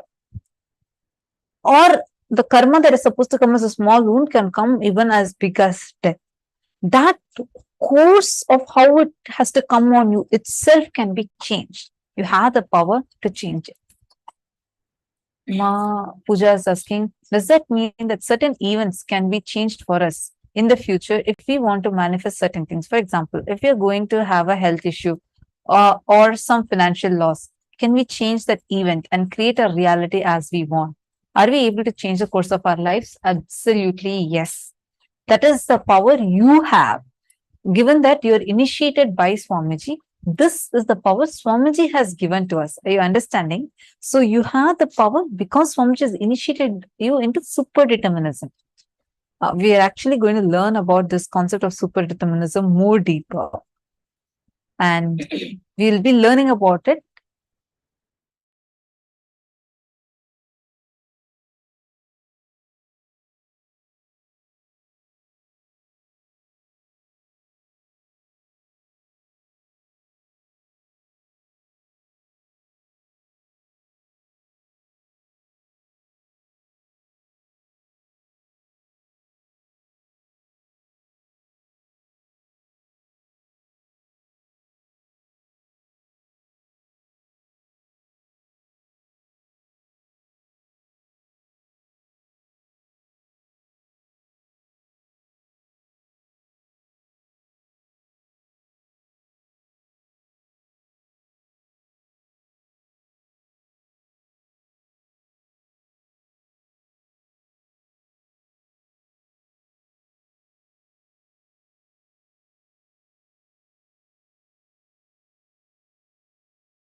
Sorry for that. I hope now all of you are able to see us and hear us now. Yes. So I was just answering Ma Pooja Kumar. Because you are initiated into super determinism, we will have the power to be able to change the way our life is happening to us. See, so many of you are asked about this changing the future. There's a very beautiful answer that Swamiji has given. See, please understand, all of us have something called the default future, which is the result, the cumulative result of your default past. What does that mean? Let's say, for example, last 1 month, you have been eating junk food. Okay.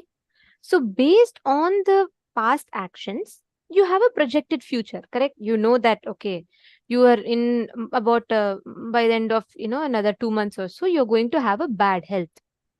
Let's say past 2 months you've been sincerely working out and perfectly doing your workout routine. Based on that past default, based on that past, there's a default future, correct? Is it making sense? So if you're like for 2 months, if you're doing workout, end of 2 months, you will have a good shape, like you'll have a healthy body. Based on the past actions, the projected future is called the default future. Can you all hear me, Nithyananda?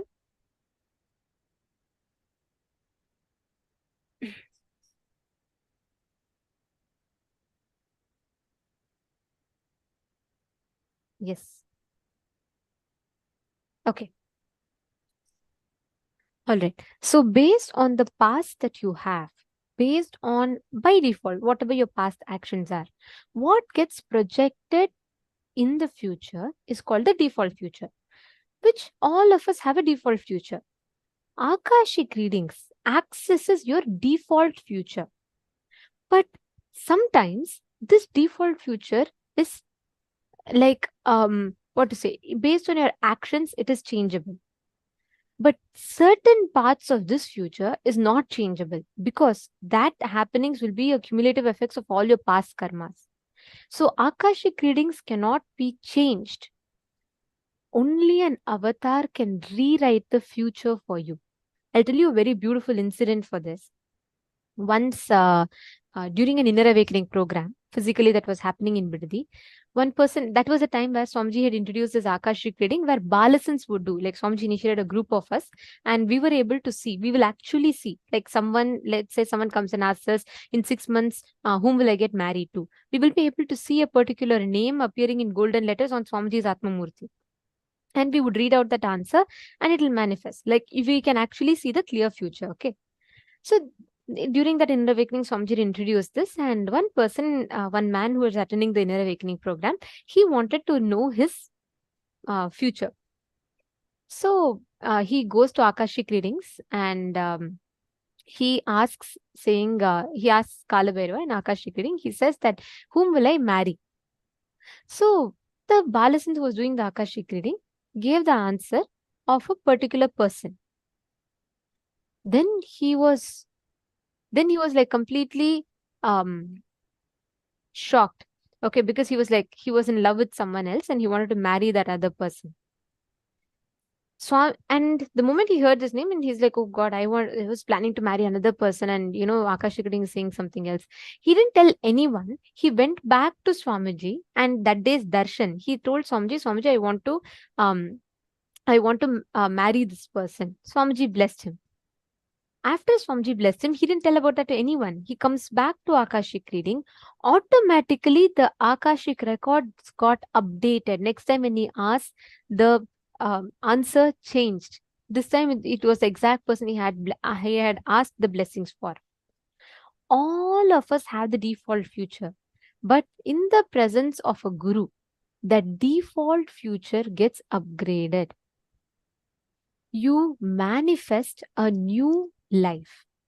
You manifest a completely different reality in front of you. That is what only an avatar can do. Sometimes you can interfere your own course of future, right? Like for example, let's say you suddenly decide you were smoking for 5 years or 6 years, and you suddenly decide to quit smoking. You can reduce the repercussion of that impact to a certain extent, correct? Or let's say you were eating junk food and suddenly you decided to stop and only switch to organic food and you start doing workout every day. Then by default, your future is going to change. So understand, every time you get that default future upgraded, for you to experience that, 2 ways. Whatever is your independent actions can interfere, that is one. But second, all the unchangeable things, only by the grace of a guru, you can upgrade it. Only an avatar can upgrade it. This is a very beautiful story. I recently shared it. I'll share it once again because it makes so much sense in this context. See, once 2 brothers met a sage, and that sage was known to be able to look into the future. So the brothers paid their respects to the sage and asked him if he could tell them about their future. Then the Rishi, the sage, advised them, see, it may not be good for you to know your future. Besides, your future can change later, even if I tell you now. But the brothers were insistent. They said, no, I want to know the future.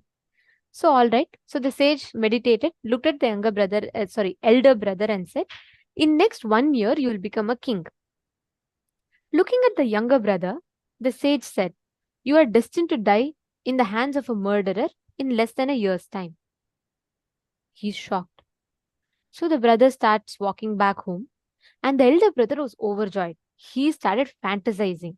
He was like, God, I will be a king, I will rule a kingdom, I'll have so much of wealth and all that. Meanwhile, the younger one was depressed. So the elder brother started creating his fantasy world. He started dreaming of becoming a king. On the other hand, the younger brother, who was destined to have less than a year to live, he started spending his time on spiritual activities. So he used to use his time to serve everyone, and he used to go to temples, pray, he used to do annadan, everything, and soon he came out of his depression. 11 months passed. One day, the elder brother invited the younger one to join him on a journey. He wanted to look for a piece of land to build a grand palace that he was planning to build when he would become a king. So they were crossing an open land, and when the elder brother stumbled, when they were walking on, suddenly elder brother stumbled on a half buried pot. Okay. The moment that he stumbled, both the brothers dig out the pot and they opened it. It was filled with gold coins. Then the elder brother was thrilled and he started shouting, "This treasure is just for me. This is set up. This is for me to set up my palace and my whole kingdom." Like that, and he is so excited, he starts jumping. Just then, suddenly a thief jumps out from the bush and he gives a blow to the elder brother's head and he tries to grab the pot from him. The younger brother jumped at the bandit to protect his elder brother, and then the thief attacked them with the dagger and he had a small wound on his head. During the struggle, the thief dropped the pot and ran away. This is what happened. Then what happened was, the elder brother was very thankful to the younger brother for saving his life, and he offered him half of the gold coins. Anyways, the younger brother said, no, anyways, I'm going to die in a month's time. What do I do with this? You keep it. You enjoy your kingdom with this. And the elder brother started living a lavish life with his new treasure. He started eating, drinking, living in merry, and he started using anyways. He said, anyways, money is going to come. Anyways, I'll be a king. So why bother about all this? And he started spending all his gold coins. 11 months, 1 year fully passed. There was no sign of any crown for the elder brother. And the younger brother was also enjoying good health, absolutely doing fine. So they were like quite confused. They said, in 1 year we are supposed to change, and what is happening? So they decided to visit the sage again, and they met him and asked, how did your prediction go wrong? The sage was also surprised. Then he went into meditation to find out what happened. Then very beautifully explains. He said, I told you that destiny can be changed, right? He looked at the elder brother and said, your destiny changed because of your irresponsible actions over the past months. Though you were destined to become a king, you were continuously, drinking and only marrying, because of which what was supposed to be a kingdom to you was reduced to a pot of gold. He looked at the younger brother and said, your spiritual life and surrender to the divine changed your destiny also. Death at the hand of murderer's hand was just reduced to being wounded by the thief in your head. Understand, all your future, all the actions, whatever you're trying to see as your default future, everything, each of the time, the destiny in front of you depends on your actions. Many times we say, okay, Swamiji is blessing something. Like, let's say, for example, Swamiji will bless you saying, okay, you will manifest good health. You will manifest completely, you will have weight loss. Now, Swamiji has given the blessings. So you just need to do whatever is the right things for that with the energy that Swamiji gives. But if you sit and junk on every day 1 kg potato chips and you say, oh, why my weight is not reducing? Swamiji is giving you that future, but you are consciously intervening using your individual freedom to alter that future. Are you all getting it?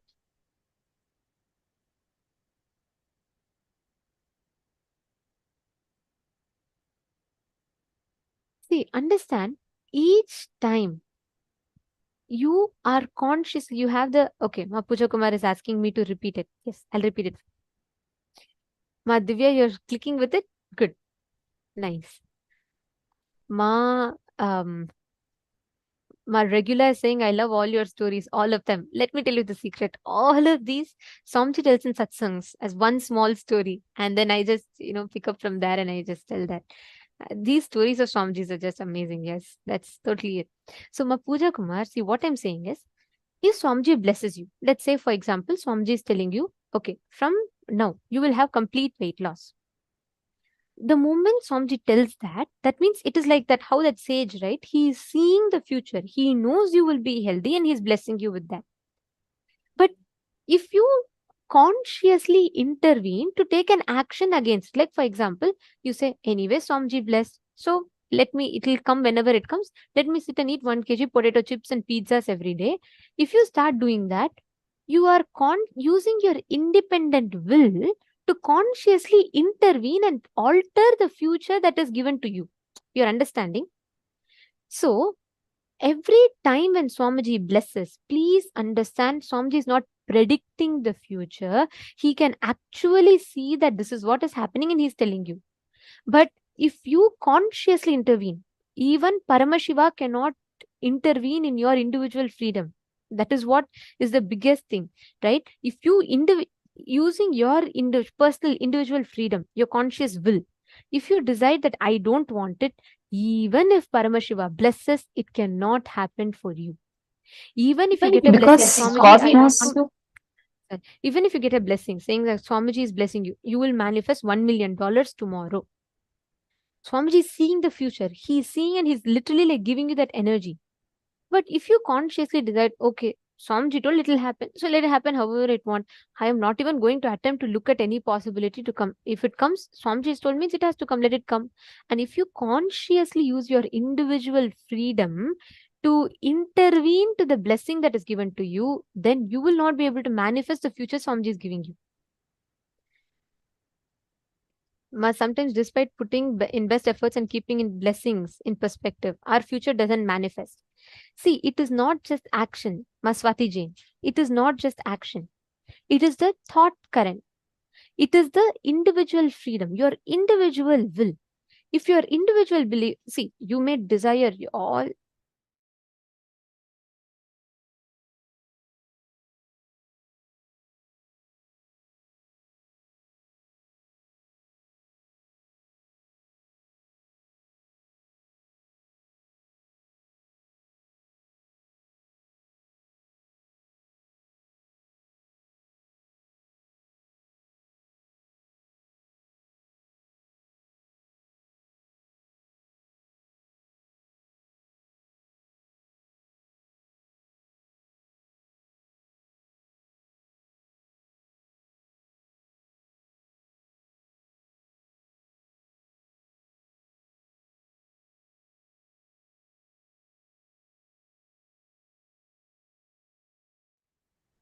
Yes. Sorry for that glitch. Okay. See, Maswati Jain, many times what we see, right? It is not just the external actions. Your belief inside you, even after Swamiji blessing, if you strongly hold on to the belief that it is not possible, inside you, if you constantly entertain the self-doubt, like for example, let's say Swamiji blesses you saying, you will manifest a good relationship. I'm just giving an example. Inside you, if you strongly entertain the incompletion that good relationships can never manifest for me, and in that belief, whenever you take action, even if you think you're taking action towards manifesting good relationship, it will still not manifest, because inside you, the belief you're having is what will manifest as reality. That is why when you tell Swamiji, let all my known, unknown, incompletions, everything, please remove it and you manifest the reality for me. Whenever people ask that type of boon, Swamiji tells, even if they're incompletions, that's how we call miracles, right? We'll say, Ma, I didn't even expect, Ma, but Swamiji said, and somehow it happened. It happens because that individual freedom, that individual free will also, we tell Swamiji, I'm giving you the freedom, please overwrite it. So my delusions don't stop me from manifesting.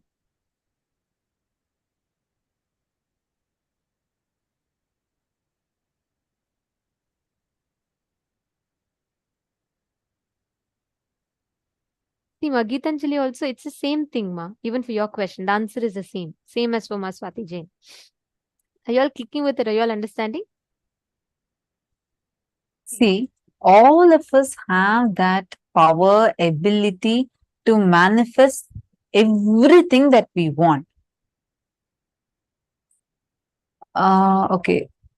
Herald Lemke is asking, isn't that supporting the ego wishes of a person? Sorry, could you ask once again? Like, clearly, I'm not really catching your question. What point do you ask this question for? I request if you could please repeat it. Like, what exactly is the thing? Oh, the marriage example. Understand. First of all, you need to understand what is the meaning of ego here. Listen. God, cosmos, divine is not sadistic. God does not want you to suffer. You are not a sinner. Understand, you are not a sinner. You are not someone who has to suffer. Cosmos is here to celebrate you.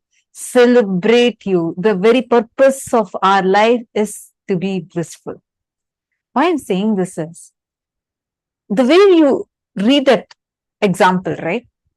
It is not that just because this is what is destined for you. What is destiny? Even the destiny is nothing but you in your previous birth, based on all your past karmas, you have designed your life like this. Now, if you eat a lot of junk food and you are smoking, drinking, definitely you know where you're going to end up. You're going to end up in the hospital. This is something we know. You're consciously creating that karma. You're creating that reality for this birth.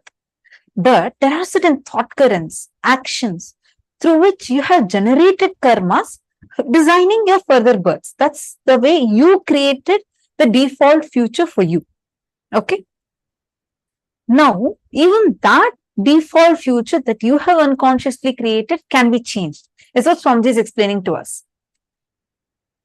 Based on this, you need to understand, if something is, let's say, this is what is destined for you, there's no necessity that only that you have to experience, that only you have to enjoy.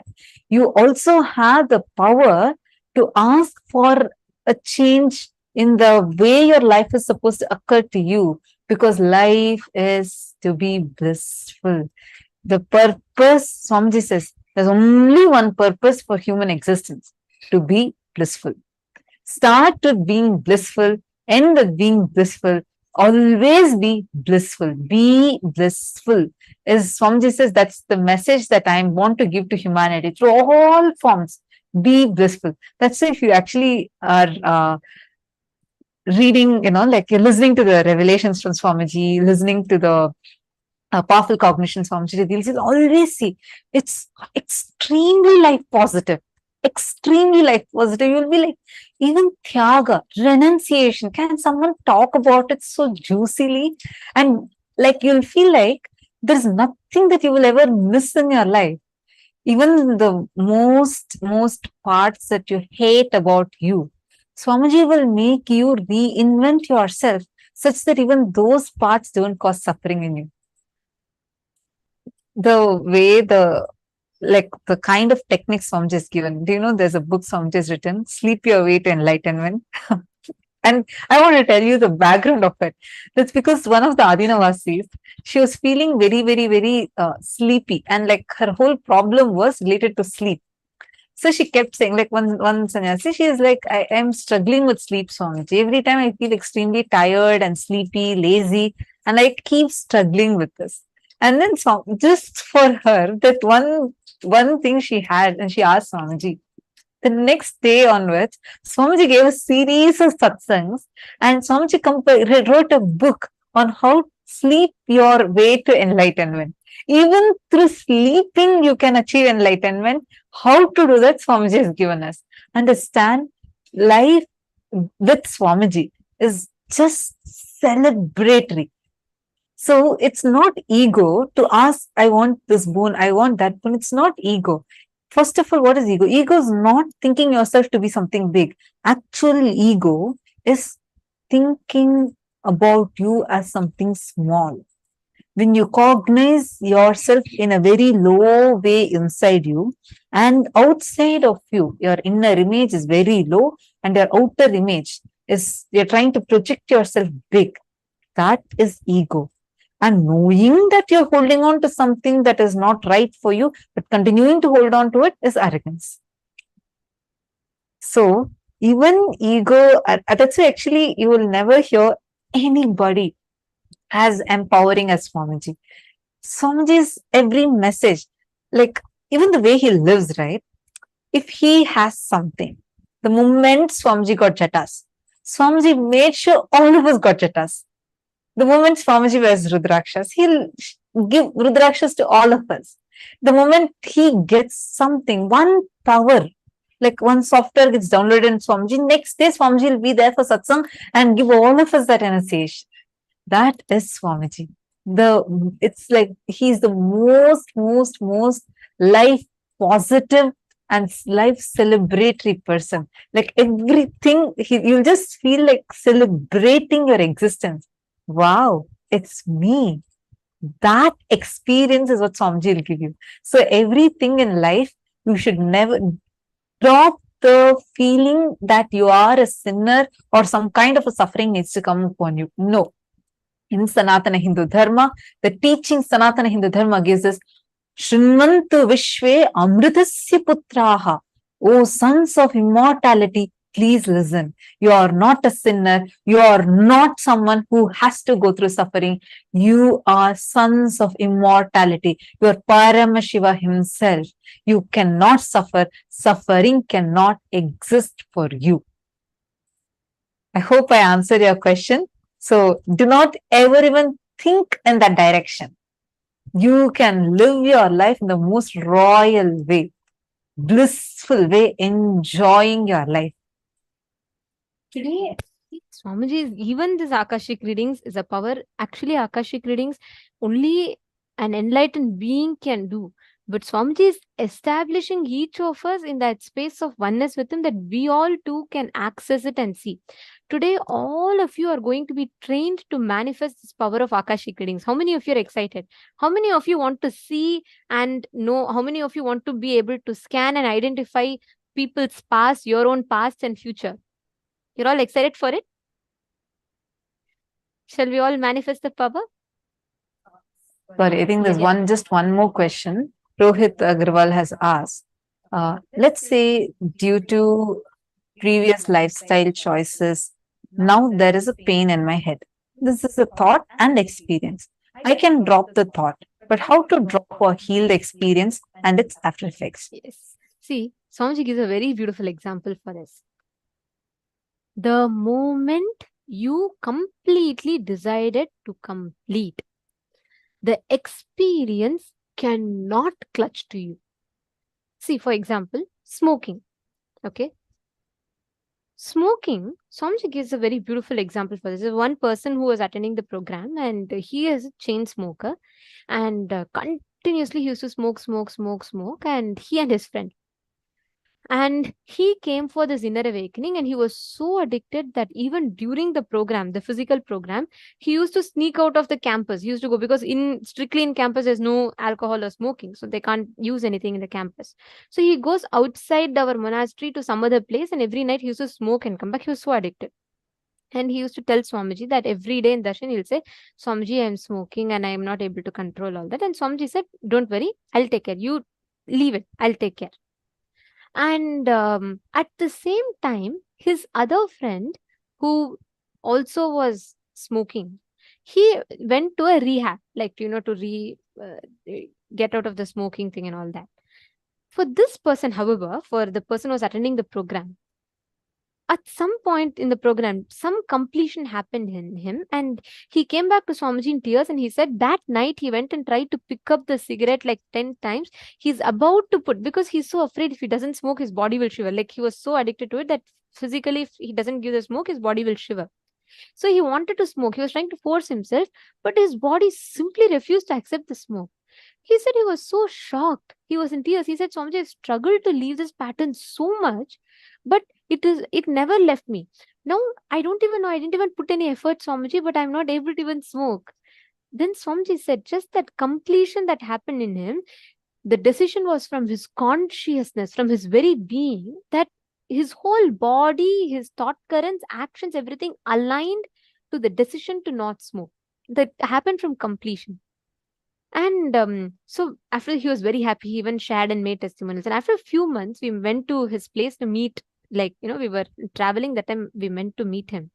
He shared with us that same friend who went to the rehab, he was out of the smoking pattern, but he suffered the whole impact of smoking. He had like severe problems, like lung problems, and you'll get pancreatic cancer if you smoke.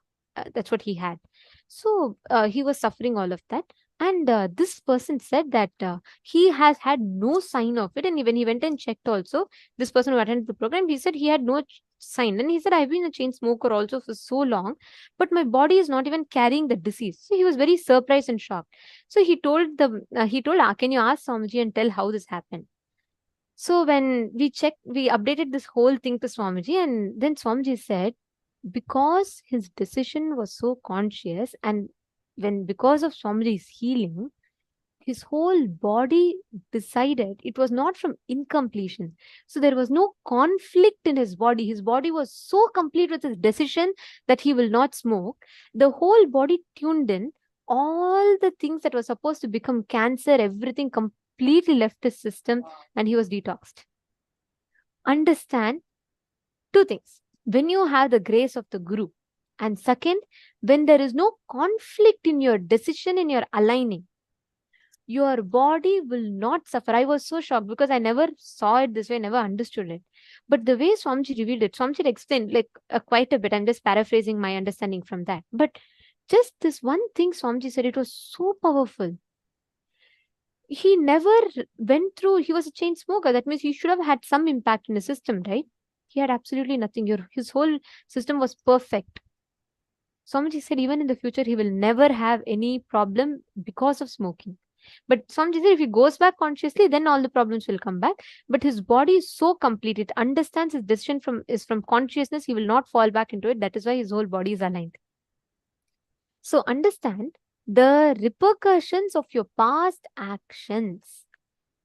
Everything can be overwritten by your conscious decision. Your future, you need to know time, action, past, present, future, all that you know as time and everything within that is 10 times in lower frequency than your consciousness. Because your consciousness is a connecting point for you and Paramashiva, for you and Swamiji.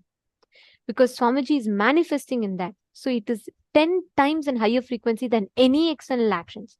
So be very clear. If you make a conscious decision, even the experience will change. Rohit Agrawalaya. Your experience is not powerful enough. The reality in front of you is not powerful enough than your consciousness. If your conscious decision, your action that you're taking is from a conscious understanding, and you're in completion, means your whole thoughts, your actions, your body is in tune with your decision, you cannot have a conflict. The experience will physically change. You may think, how is it possible? Like, how will I expect a headache to go immediately? It will go. It is possible. The thing is, you need to come to that space of completion. So if you just understand that, it will simply be overwritten. Yes, and don't worry, in this program itself, Swamiji will help you to come out of it. So don't even worry about all of these things. Swamiji himself will give it to you. Like, it will be a power and the power manifestation for you.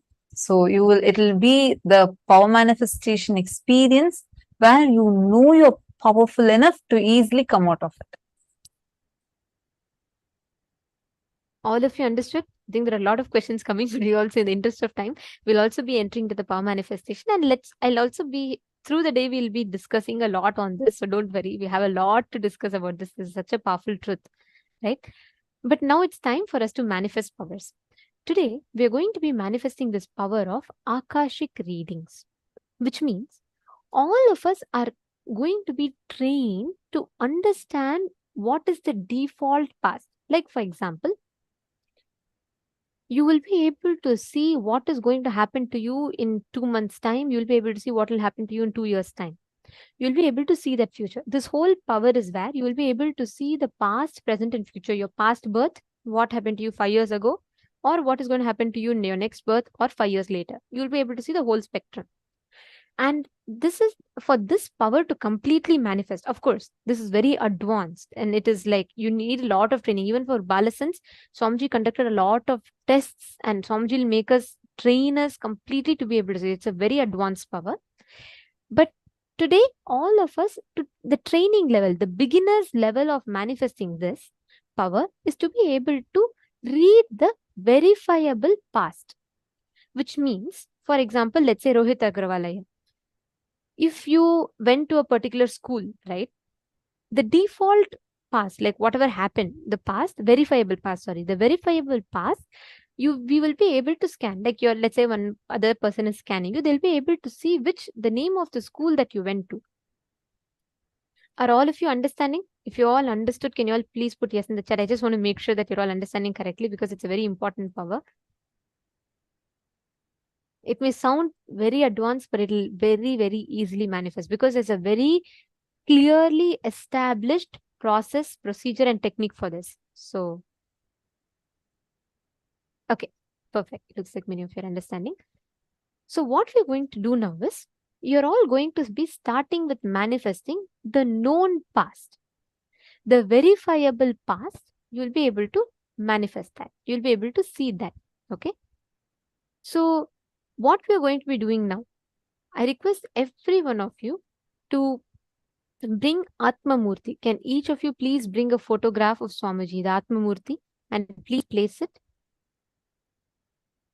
Yes, Nadia, I'll explain to you. I just request every one of you to get Atma Murti. I'll explain to you all step by step. Ma Drishti Yadav. Nithyanandam, I see that you're here for the first time. Welcome. Welcome to this program. Where are you joining us from, Ma? Ma Drishti Yadav. Which place are you joining us from? And don't worry, I see you're putting that you're here for the first time. You absolutely are not understanding anything. No issues. Do not worry. You're here for the first time. And I can assure you one thing. This is going to be the most life-changing experience for you. You're going to get introduced to yourself and life in a way that you've never seen before. So I'm so happy that you took this decision to be here. Welcome. Welcome to the best decision of your life. And secondly, Ma, many things may be very new for you, but just stay tuned with us. You will start understanding it, because today, like, we are learning many advanced things. So we'll explain to you. From Sharanpur, Uttar Pradesh. Welcome. Very happy and very nice to have you here. You're going to really enjoy this program. And just sit and ask any questions if you have. And I just also want to tell all of you, please be on camera continuously and participate. That will really help you a lot. And if you had actually attended the day one, Swamiji had specifically also told that all of you please be on camera as much as possible and attend the program, because that will really, really help you in learning these concepts deeply and understanding. Rajkumar Nagaraj is asking how to take that deep conscious decisions. All the decisions are at mind level, right? All decisions are not at mind level. Some reactions are at mind level. Some reactions are from biomemory level. Some decisions are from deep-rooted conscious will. There are some decisions. For example,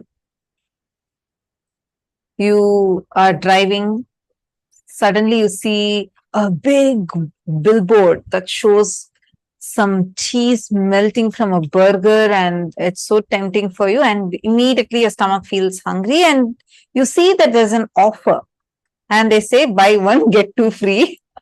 So automatically the hunger that was nowhere there till a minute ago is now there, and you're feeling extremely hungry and you drive towards McD. That is your reactions taking from mind. There are sometimes out of you yourself will feel that this reaction is not coming from, the decision is not coming just from mind level. It's much more deeper. It's not just emotions, but it's something more deeper happening in you.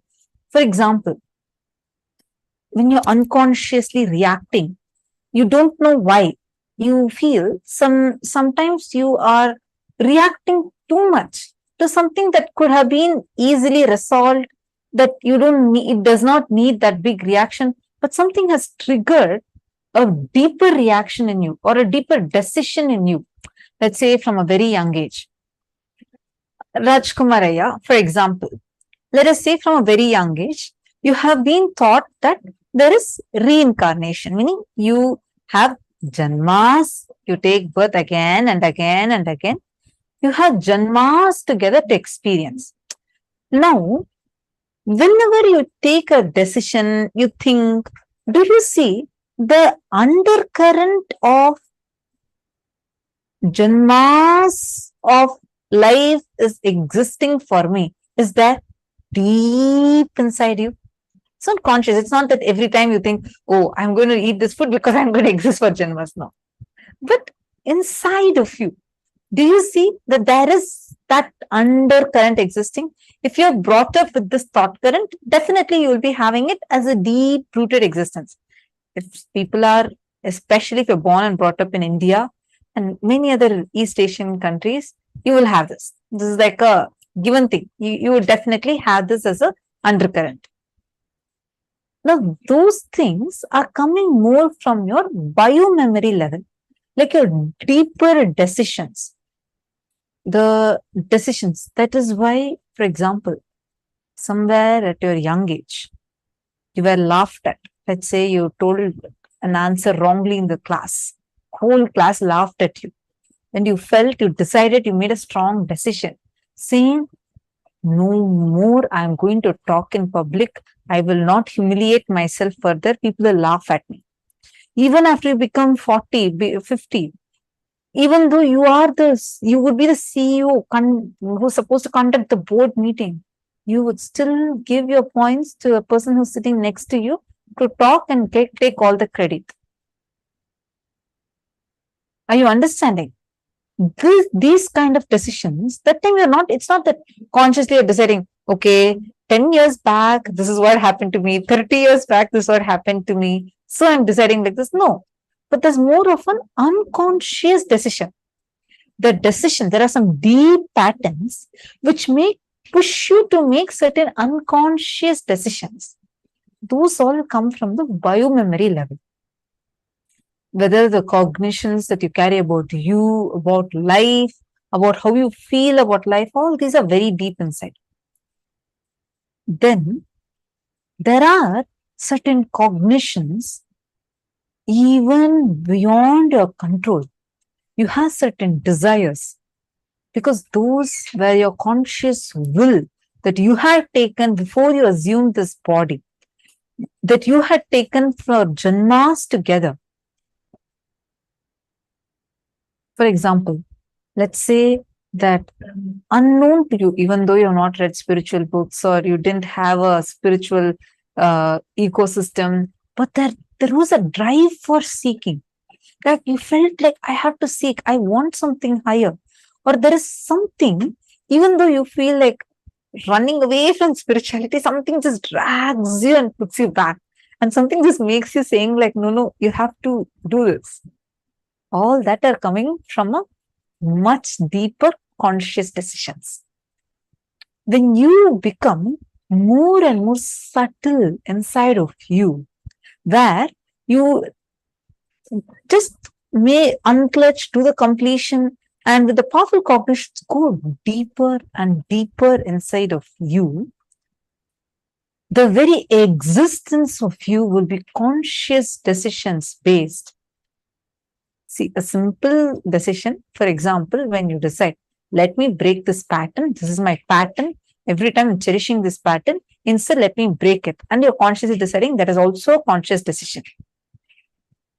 The conscious decision itself can become your biomemory level based decisions if you are having the powerful cognitions again and again and again cherished inside of you, literally like making that, grinding yourself with powerful cognitions. It will just transform you and your very existence becomes a power manifesting lifestyle. You're understanding?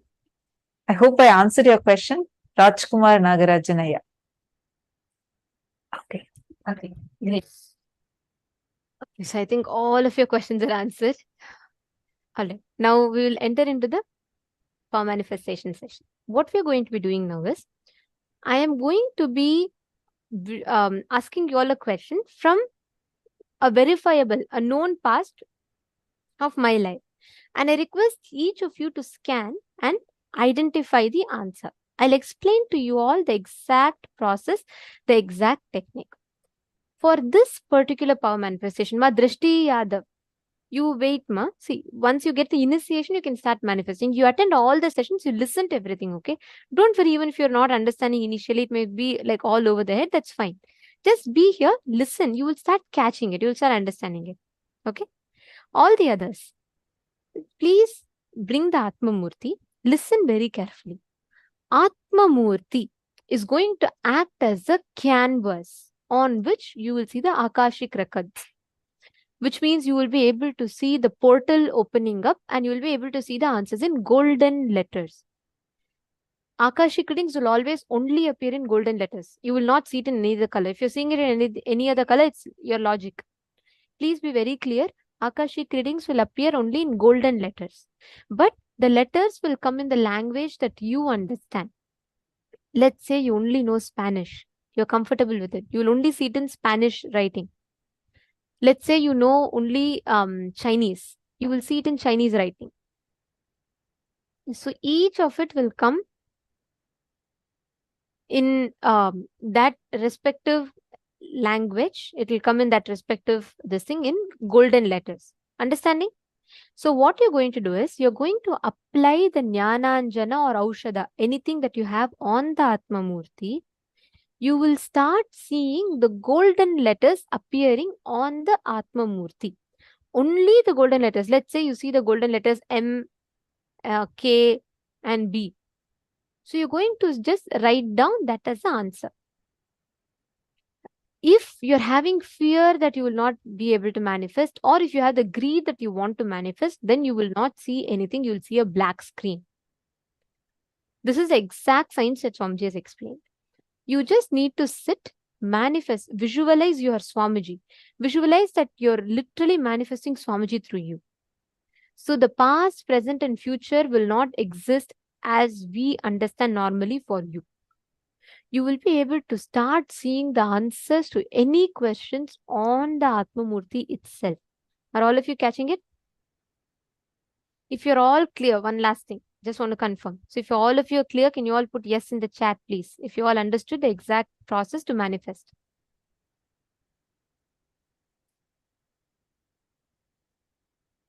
Okay, great. So that's a yes from all of you. Perfect. So I'm now going to be asking you all a question from, it could be any question, okay? You're going to scan, you're going to be posting the answers for whatever question I ask you in the chat, okay? Please sit straight. You're going to be seeing the Atma Murti. So make sure you're sitting in a way where you can see Swamiji. You will see the answer just with all your three eyes. Just look intensely. Suddenly you will see like a whole space will suddenly open up in the Atma Murti and you will start seeing golden letters appearing on the Atma Murti, on Swamiji's form. So please face the Atma Murti. First, take a few minutes. Please close your eyes. I request everyone to do this intensely. Only then you will be able to manifest. Please do this.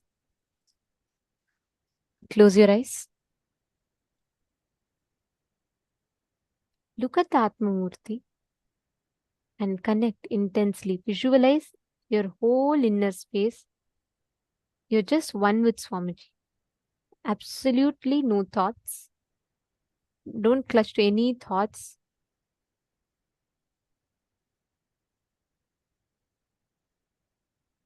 Intensely connect to Swamiji.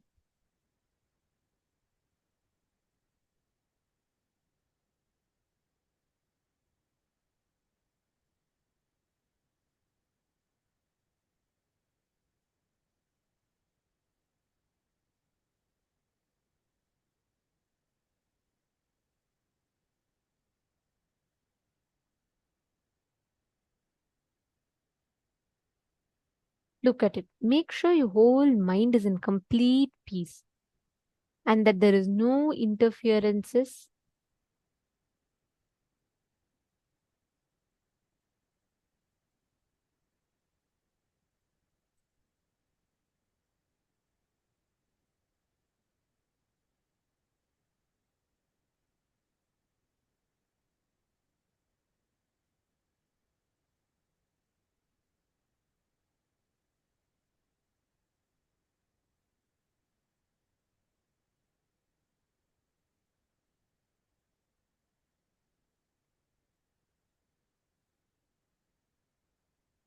Now, please Scan through your third eye and identify.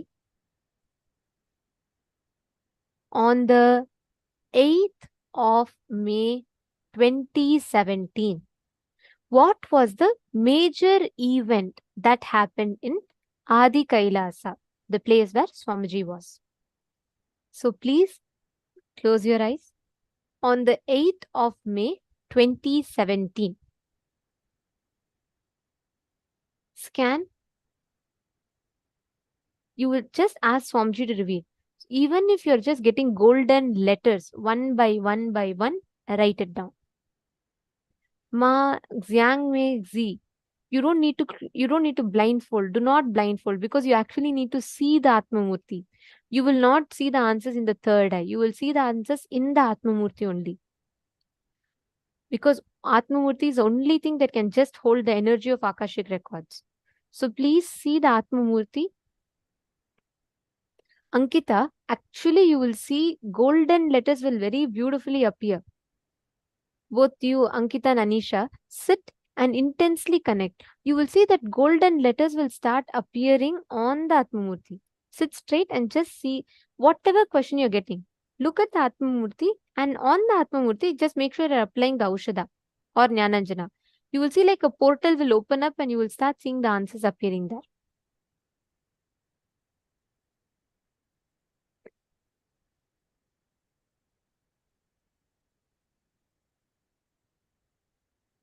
Chant the Mahavakya.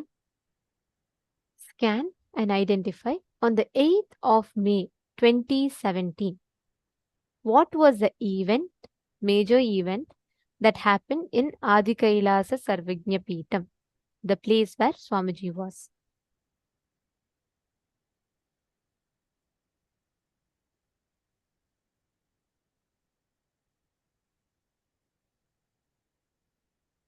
And please scan exactly what was the event, the major event that happened, and also scan what exactly was happening in my life on that day. All of you connect to Swamiji.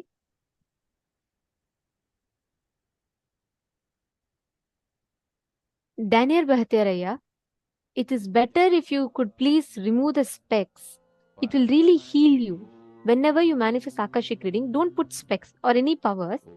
See, don't put specs. Let your eyes heal.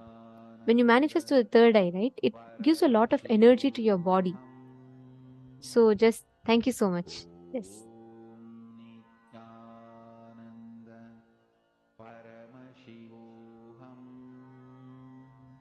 Robert Ramaya, please scan. You should see the Atmamurti. Swamiji sitting behind you. Just turn around and see that. See what happened on the 8th of May 2017. Just sit, connect to Swamiji intensely. Come on, Robert Ramaya, you should not stop manifesting powers.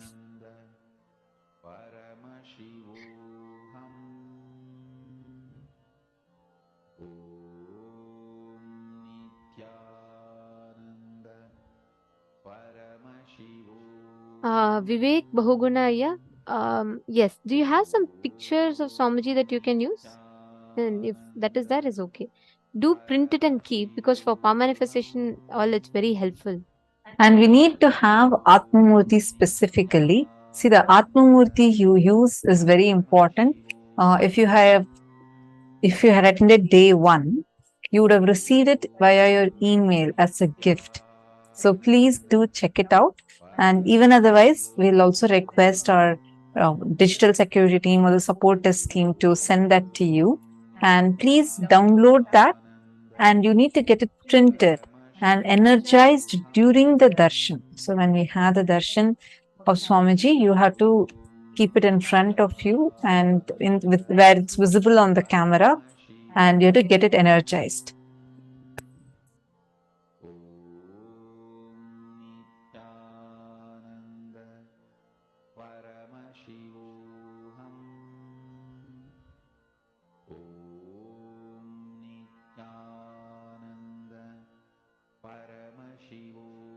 All of you continue to manifest. Chant the Mahavakya.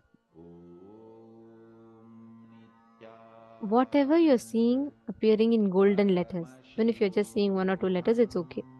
start posting it. Whatever you're seeing as answers appearing in golden letters.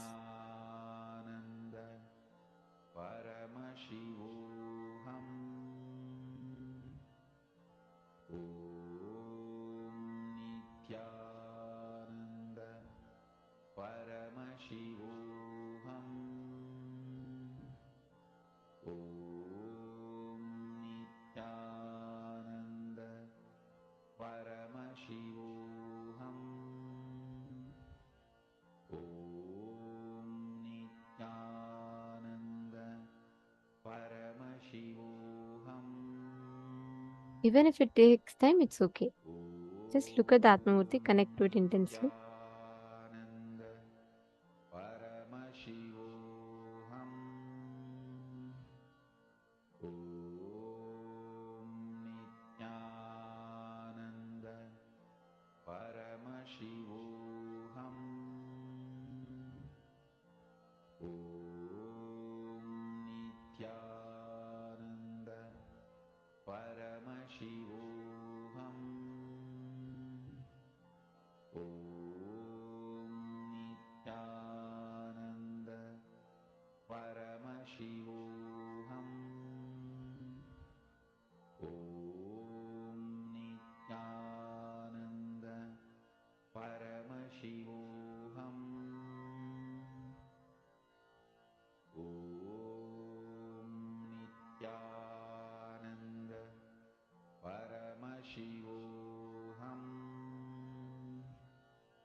Continue.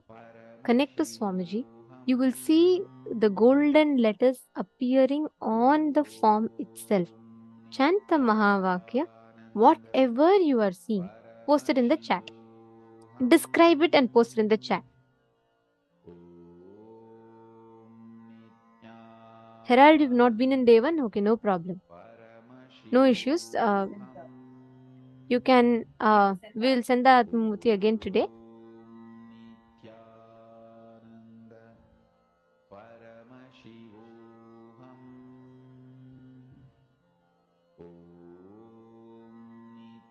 Okay, can I request every one of you to start posting what you saw? Okay, Makiti Punekar has posted.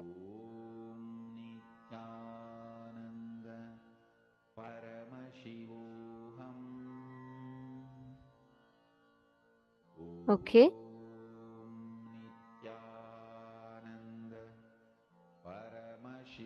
Okay, nice.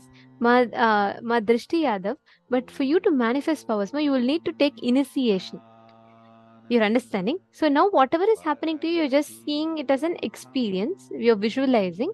It should be an power manifestation happening to you, which means when you get initiated, you will start manifesting powers. So just wait till today darshan. Evening darshan will happen. That time you can receive it. Okay, very nice. Regular is posting. You're seeing gold, and you see like a door opening. Okay, bright lights, maybe fireworks and a tree. Okay.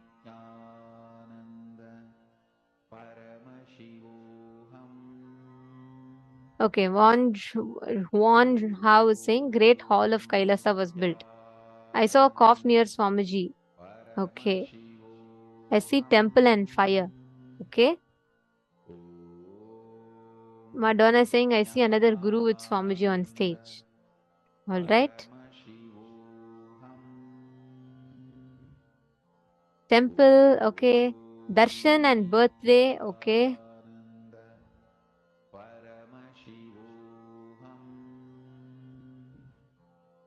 Ma Sonia Rao has posted, they might be having a demo, but during the time some drama was going on. We could put the full details. marriage ceremony. Oh, for Bataya Fields. This is your first day as well? Very nice. Welcome. Welcome. Yes, we will send you the link also. Okay. So I'm going to be sharing the answer with you all. Good. Very nice to see many of you scanned and you're all posting. Ma Suzanne Davidson, you didn't see anything in gold. You saw only in black. Perfect. Thank you for being honest with that. Don't worry, Ma. You will see. This is a very advanced power, which means it will take you at least 3-4 times for you to try. Swamiji trained us for more than 11 days to manifest this power. And even after that, like multiple sessions Swamiji had, if you remember, even with other Balasans, Swamiji had a lot of training sessions for us to be able to start manifesting this. So don't worry, it's not that in the first go you're going to get immediately, and it's not that you will not get also. Don't get into any of these cognitions. Just be open to manifest. That's all. Wow.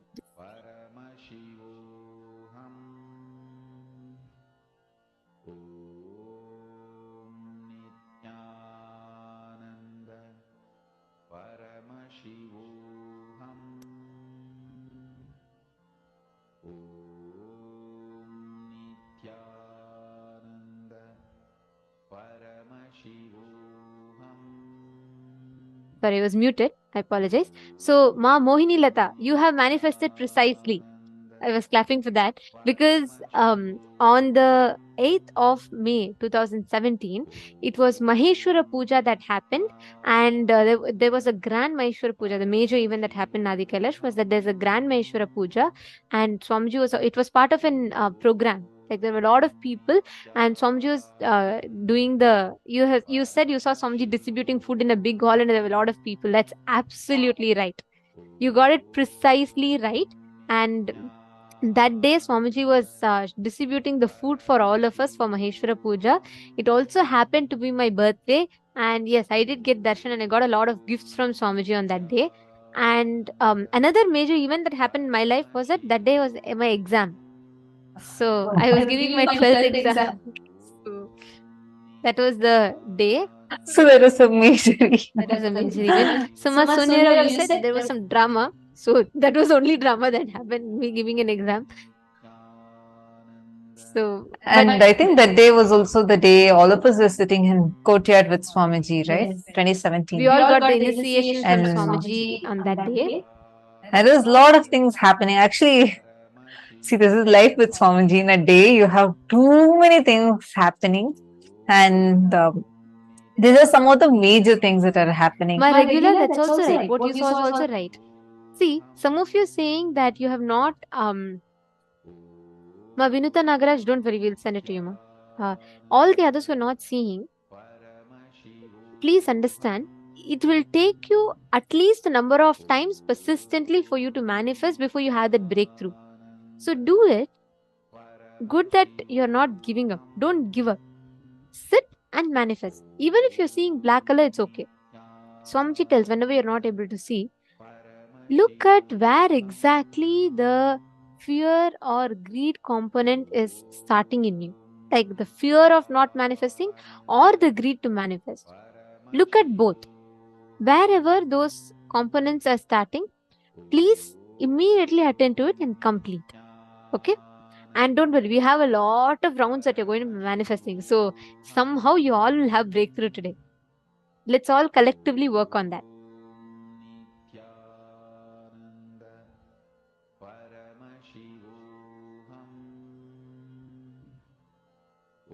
Yes. Okay. Now we're all going to be entering into the next session. I request all of you, if any of you need to drink water, you want to quickly grab a cup of coffee, tea, or something, go and come back. Quickly settle down. We're going to be entering into a very important session next.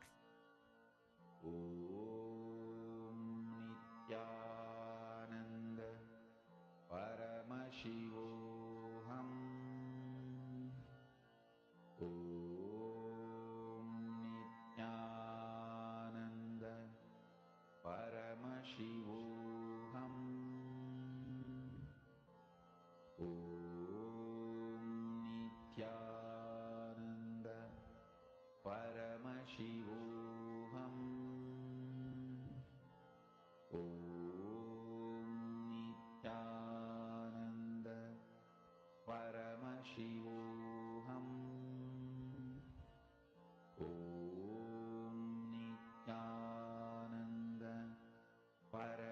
Paramashivoham.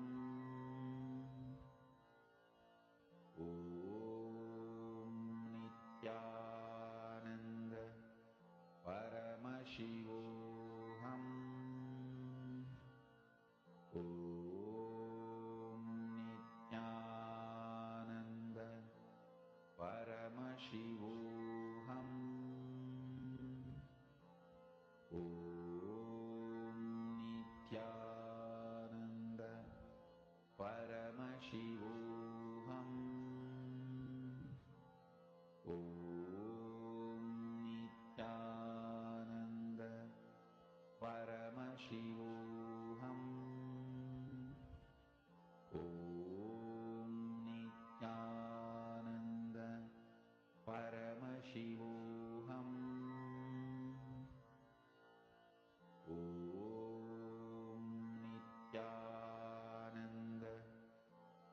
Paramashivoham.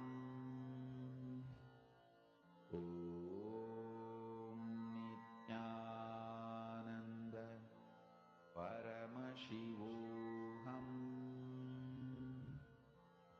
Om Nithyananda Paramashivoham. Om Nithyananda Paramashivoham. Om Nithyananda Paramashivoham. Om Nithyananda Paramashivoham. Om Nithyananda Paramashivoham. Om Nithyananda Paramashivoham. Om Nithyananda Paramashivoham. Om Nithyananda Paramashivoham. Om Nithyananda Paramashivoham.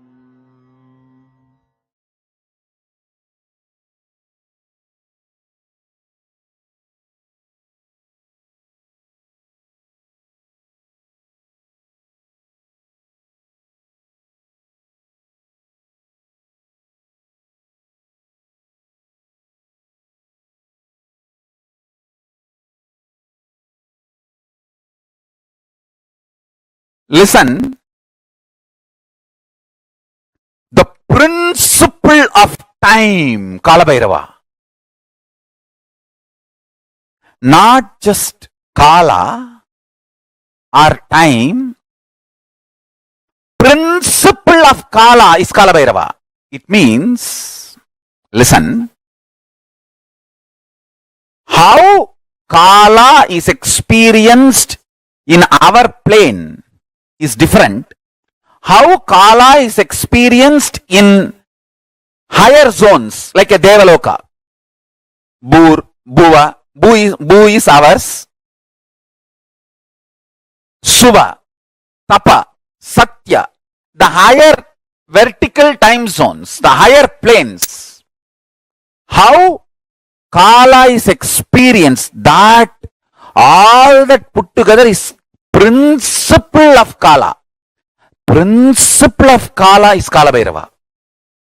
Kala is part of Kalabhairava. Understand this. So Kalabhairava is principle of Kala.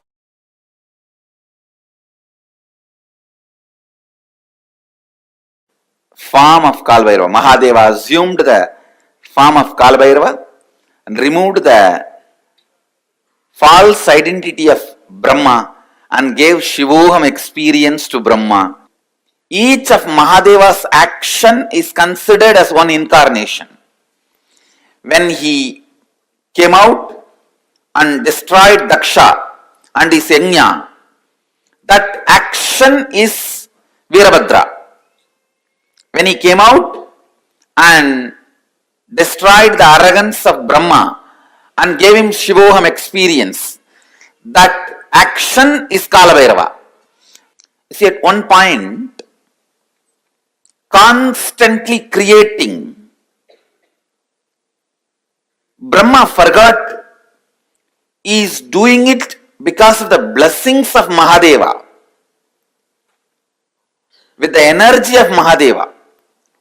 See, the Brahma's Kamandalu, which is the sacred water, out of which he creates whatever he wants, that water is the Abhisheka Tirtha of Mahadeva. The water washed the Mahadeva's body. That is why in all Shiva temple, where the sacred water, the sacred bathing, sacred bath water, what do you call, Abhisheka Tirtham, where it flows out, there Brahma will be standing with his Kamandalu to constantly refill his Kamandalu. Go to any Shiva temple, you will see where the sacred water flows from the Garbha Mandir, the Abhishekam water flows, there Brahma will be standing with his Kamandalu, because that is where he refills and creates the whole cosmos. Unfortunately, by constantly creating, he forgot from where he is refilling his Kamandalu. He was also given the 5 head by Mahadeva, but suddenly he became little egoistic and arrogant and started thinking that he's, see, the Shivoham has to happen from inside out.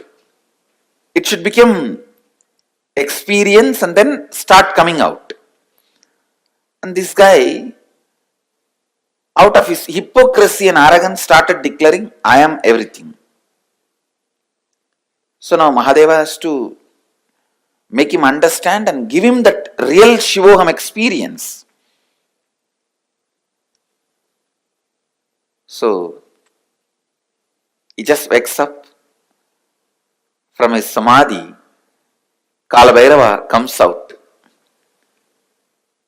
The Lord of Time comes out and just cuts that 5th head, which has become a little arrogant. The moment the 5th head is gone, Brahma realizes he is also bound by time. And he realizes that it is hypocrisy that made him feel he is the superior. The moment he surrenders, Mahadeva again gives him the Shivoham experience and gives him the place back in his temple and says, you can start refilling your Kamandalu from now on and continue the creation. And he gives a permanent place in all temples of Mahadeva, where the Abhishekam water, the holy water, the sacred bath water goes. In that place, it's called Gomukam. In that Gomukam, always the Brahma will be there to fulfill his Kamandalu and do the creation. Kalabhairava is one of the most powerful expression of Mahadeva. Most powerful expression of Mahadeva.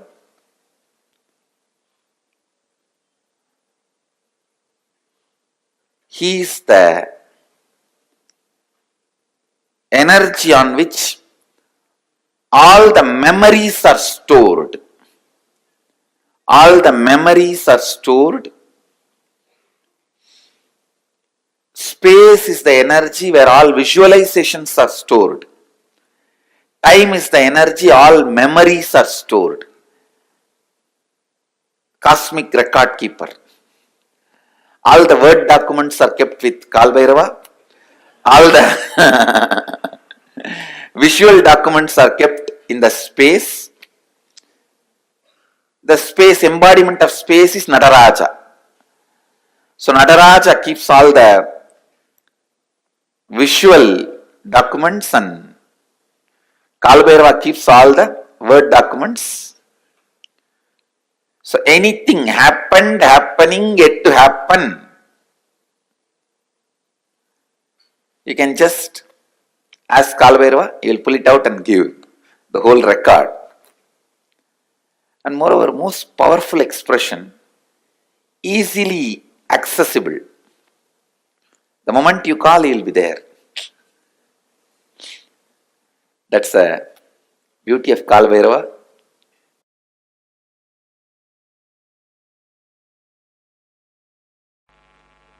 I tell you, life is only for the people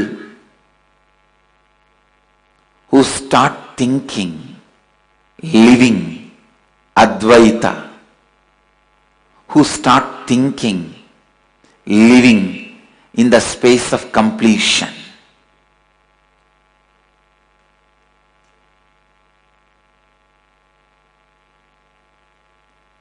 I tell you, I am revealing the logic of Kalabhairava to you.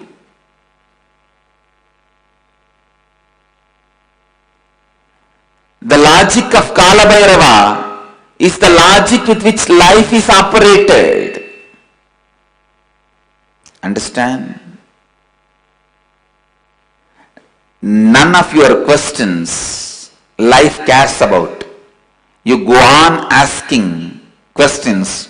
Why good people suffer, bad people flourish? All those questions are from your arrogance. Life never cares about your questions. Life will not care about your questions.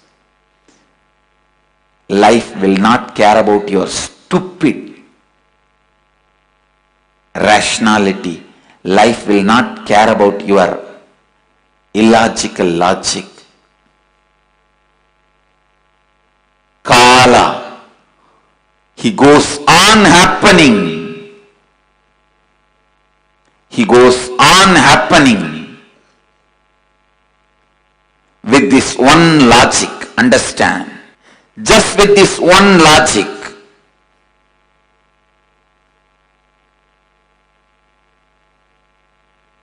The decisions made out of completion fulfills you, and whatever decisions you make out of completion becomes reality in you.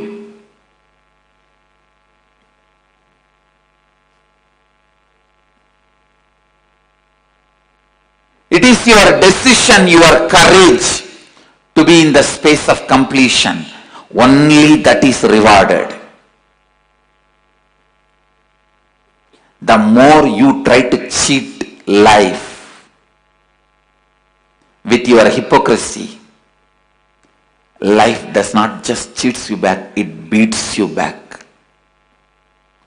Understand?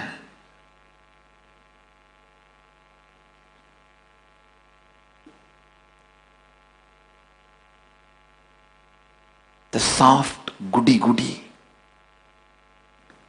hypocritical, civilized fellows go on question the terror form of Kali and Kala.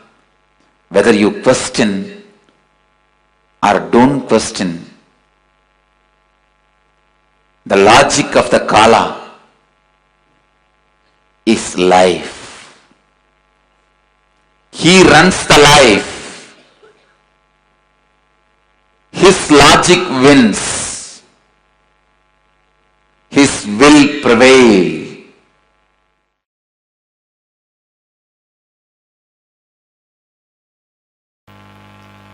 Life is not for the people who claim innocence for their ignorance, who try to claim any special thing because they are victims, powerless, ignorant. No. Be very clear.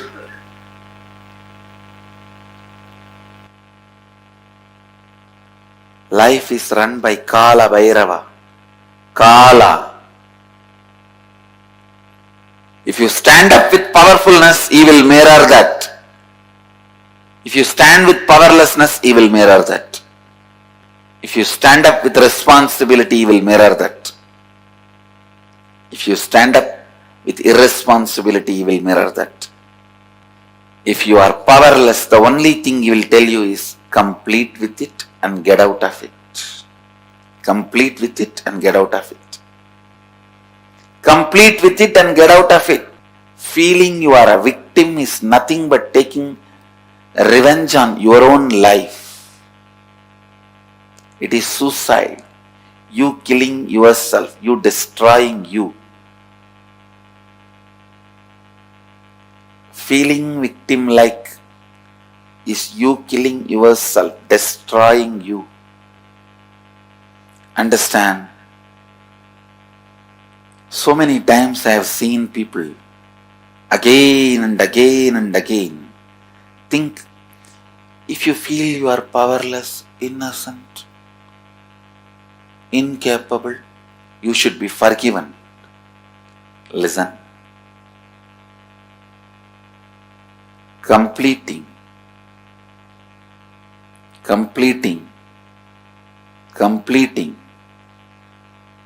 all the incompletions, getting out of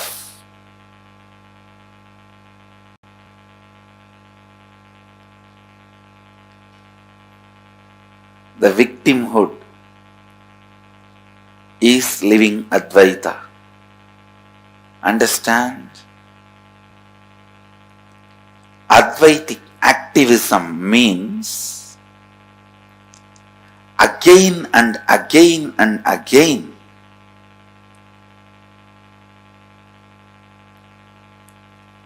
bringing yourself to perpetual completion. Perpetual completion is life. Life runs by perpetual completion. Life runs by perpetual completion. Understand? Perpetual completion is Advaitic activism. Constantly complete yourself.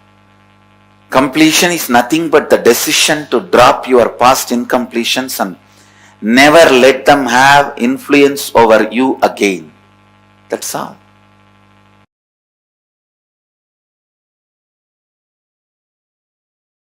A lady devotee with a mentally little challenged child goes to Ramakrishna and asks, what wrong I did that I have got a child like this? Ramakrishna says, remember that child is God and take care, you will become enlightened. Because the simple act of giving love strengthens your Kala dimension, and if you remember, cognize to whom you are giving love is God, it becomes devotion. I tell you, every time you share love, every time you use love as the strategy for your existence, the joy oozes out in your being is the strength of Kalabhairava. Strength of Kalabhairava. Kalabhairava is eternally loving, caring, blissful, ferocious, ecstatic, blissful, ferocious.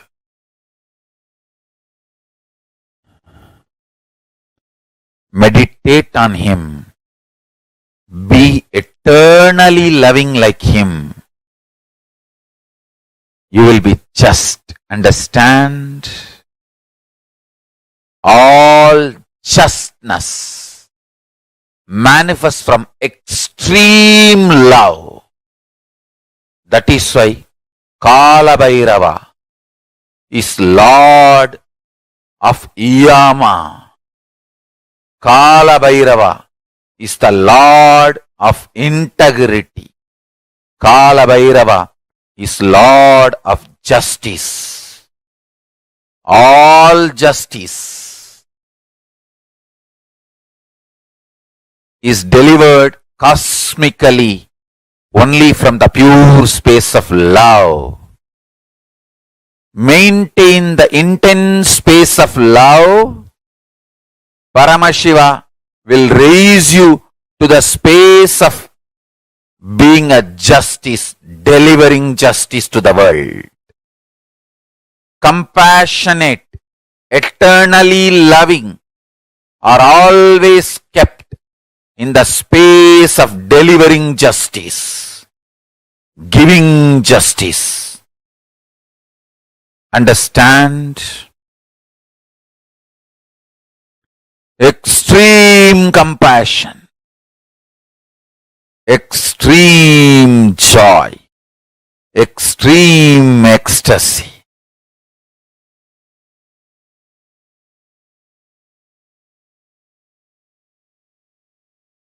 Brings intense powerfulness and strength in you.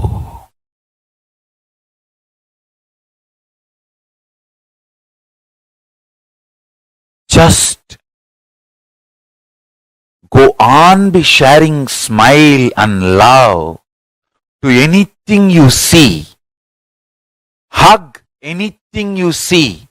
If you don't have any object in front, hug the air. You will build strong body and heavy muscles like Kalabhairava. Listen. Listen to this Deva Rahasya. Look everything you see with love. Hug everything you see, including the air. You will build healthy, powerful, heavy body and grounded being. Superconscious flowering. Sannyasa is seeing everything you see through love, hugging everything you see. One with everything you see. People, objects, animate or inanimate. In the cosmos, there is no inanimate. In Kala, there is no inanimate. It is a space where the big bangs and black holes, planets, suns and stars and moons evolve billions of years exists and dissolve spontaneously, simultaneously, without gap. Billions of years without gap. Meditate on it. Meditate on it. Meditate on it. It is Deva Rahasya. The moment you understand this, your third eye will open up. Billions and billions of yugas. Zillions and zillions of years without gap. Meditate on it. That is Kalabhairava's fire. The Prabha, Tejas, shining of Kalabhairava is this powerful cognition. Zillions and zillions of yugas, years, without gap.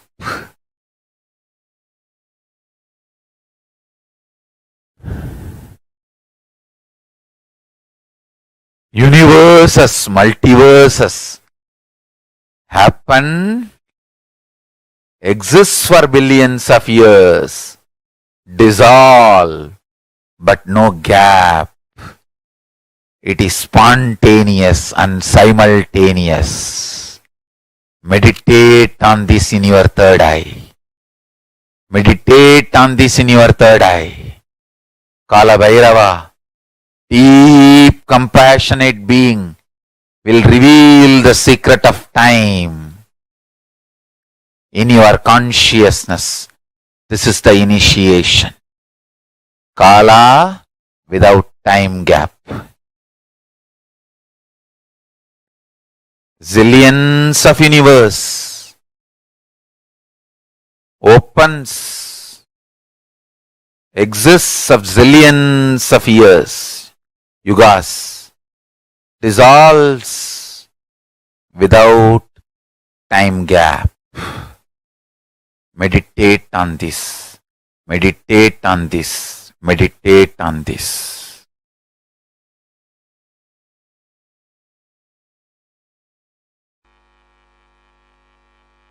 Go and tell Kalabhairava, all the known incompletions I commit with you, I will complete. All the unknown incompletions is your responsibility. I am surrendering to you. And I tell you, he really responds and completes. Whenever you ask him to bring completion to you, he is embodiment of compassion. Whenever you associate you with the incompletions, is the terror. Which side you are standing only decides whether he is terror or compassionate being. He is the most compassionate if you are standing on the side of the completion. He is the ultimate terror if you are standing on the side of the incompletion. He can show the extra and the smile both. He can show the terror teeth and the smile both. He is the only God capable of that. To terror teeth and the wide smile. If you associate yourself with completion, he has such a sweet smile for you. If you associate yourself with the incompletion, he has such a terror teeth for you. The terror teeth will grind even universes and swallow. The smile can create even universes for you.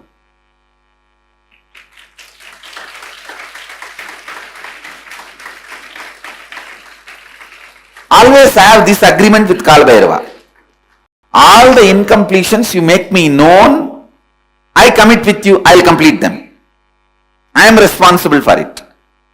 All the incompletions unknown to me, you are responsible for it. And I tell you, he always agrees for this agreement because he is teaching you this agreement.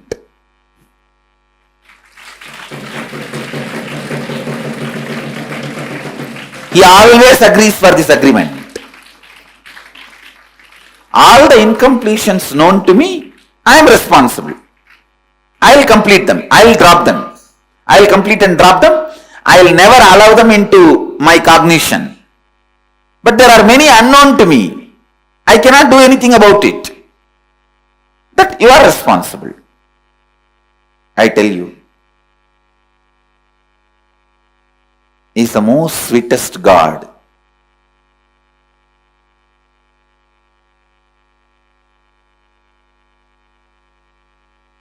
He is the most sweetest God.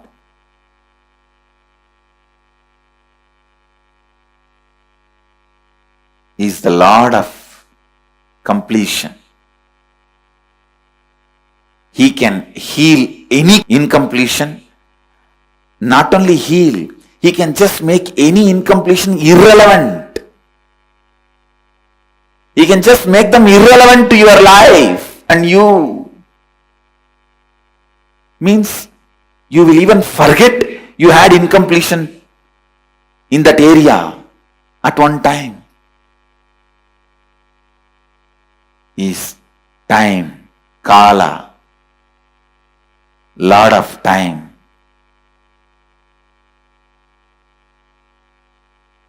So go and tell him, all the incompletions I have about my vision, my seeing, which is known to me, I am responsible. I'll dig them out and complete and drop. Whatever is not known to me, you are responsible, complete them. Or make them known to me so that I can complete. Either I should be Lord of life or you should be Lord of life. No third person in between you and me. That's all. Either I should be or you should be. No unknown zone, no blind spot between you and me. Not having blind spot between you and Guru is surrender. Not having blind spots between you and Kalabhairava is authenticity. No blind spots.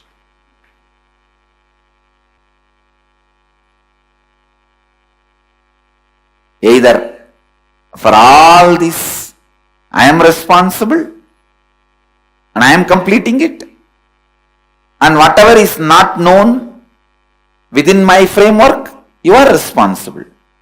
You are completing it.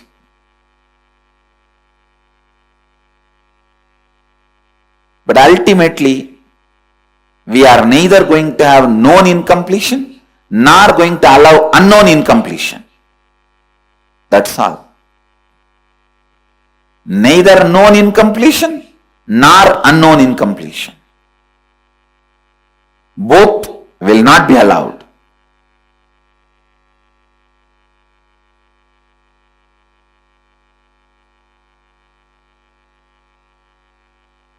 Everyone who has spectacles or contact lens, today tell Kalabhairava, go and sit and talk to him. You don't even need to talk for him. You just go and talk to him. You will see. He will answer. You will simply listen the answer in his own voice.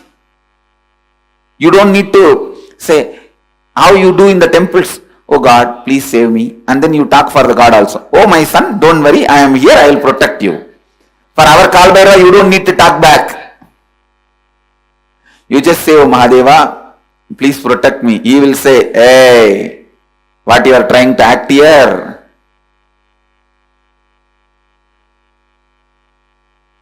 Complete with all this incompletion. Others I will take care. He will talk to you in his voice. He is Swayam Prakasa. And alive.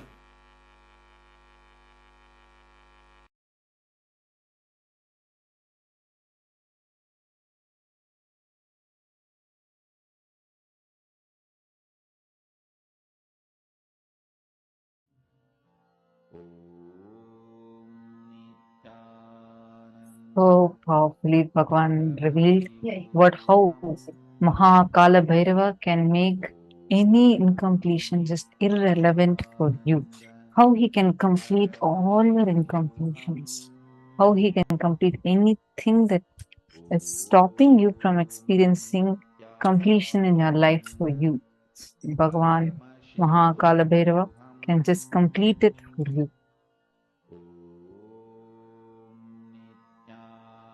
Now, all of us understood, I hope all of us clicked with what Swamiji had revealed in such elaborate detail. Swamiji had revealed this for us.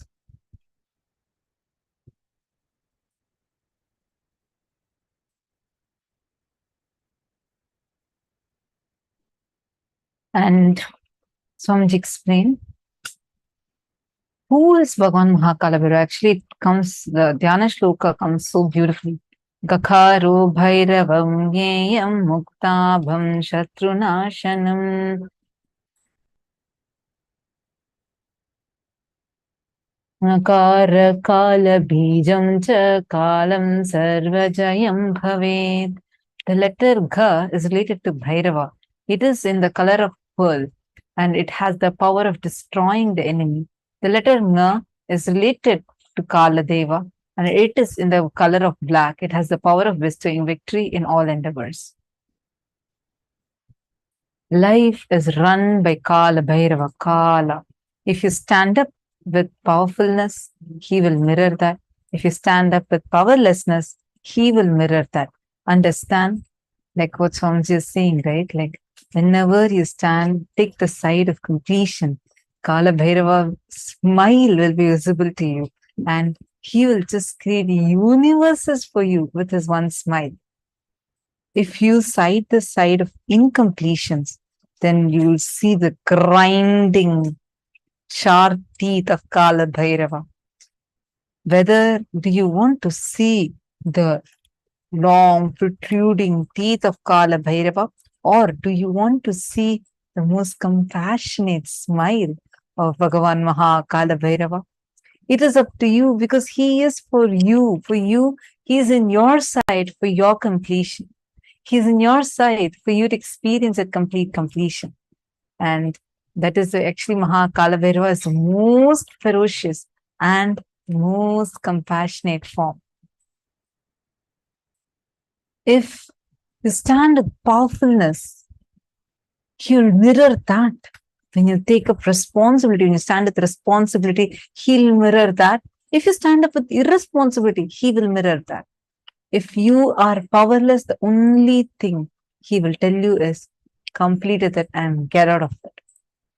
Life is only for the people who start thinking and living in the space of completion.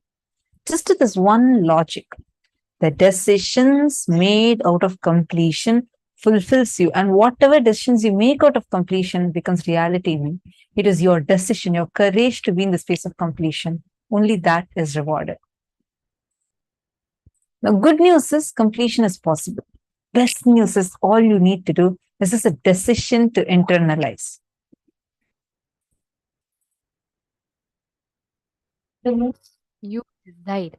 See, just your decision to shift, just your decision to cognize life as the most auspicious, siding by your authenticity is enough. That's all is the key. If you stand with your inauthenticity, Kalabhairava will be terrifying for you.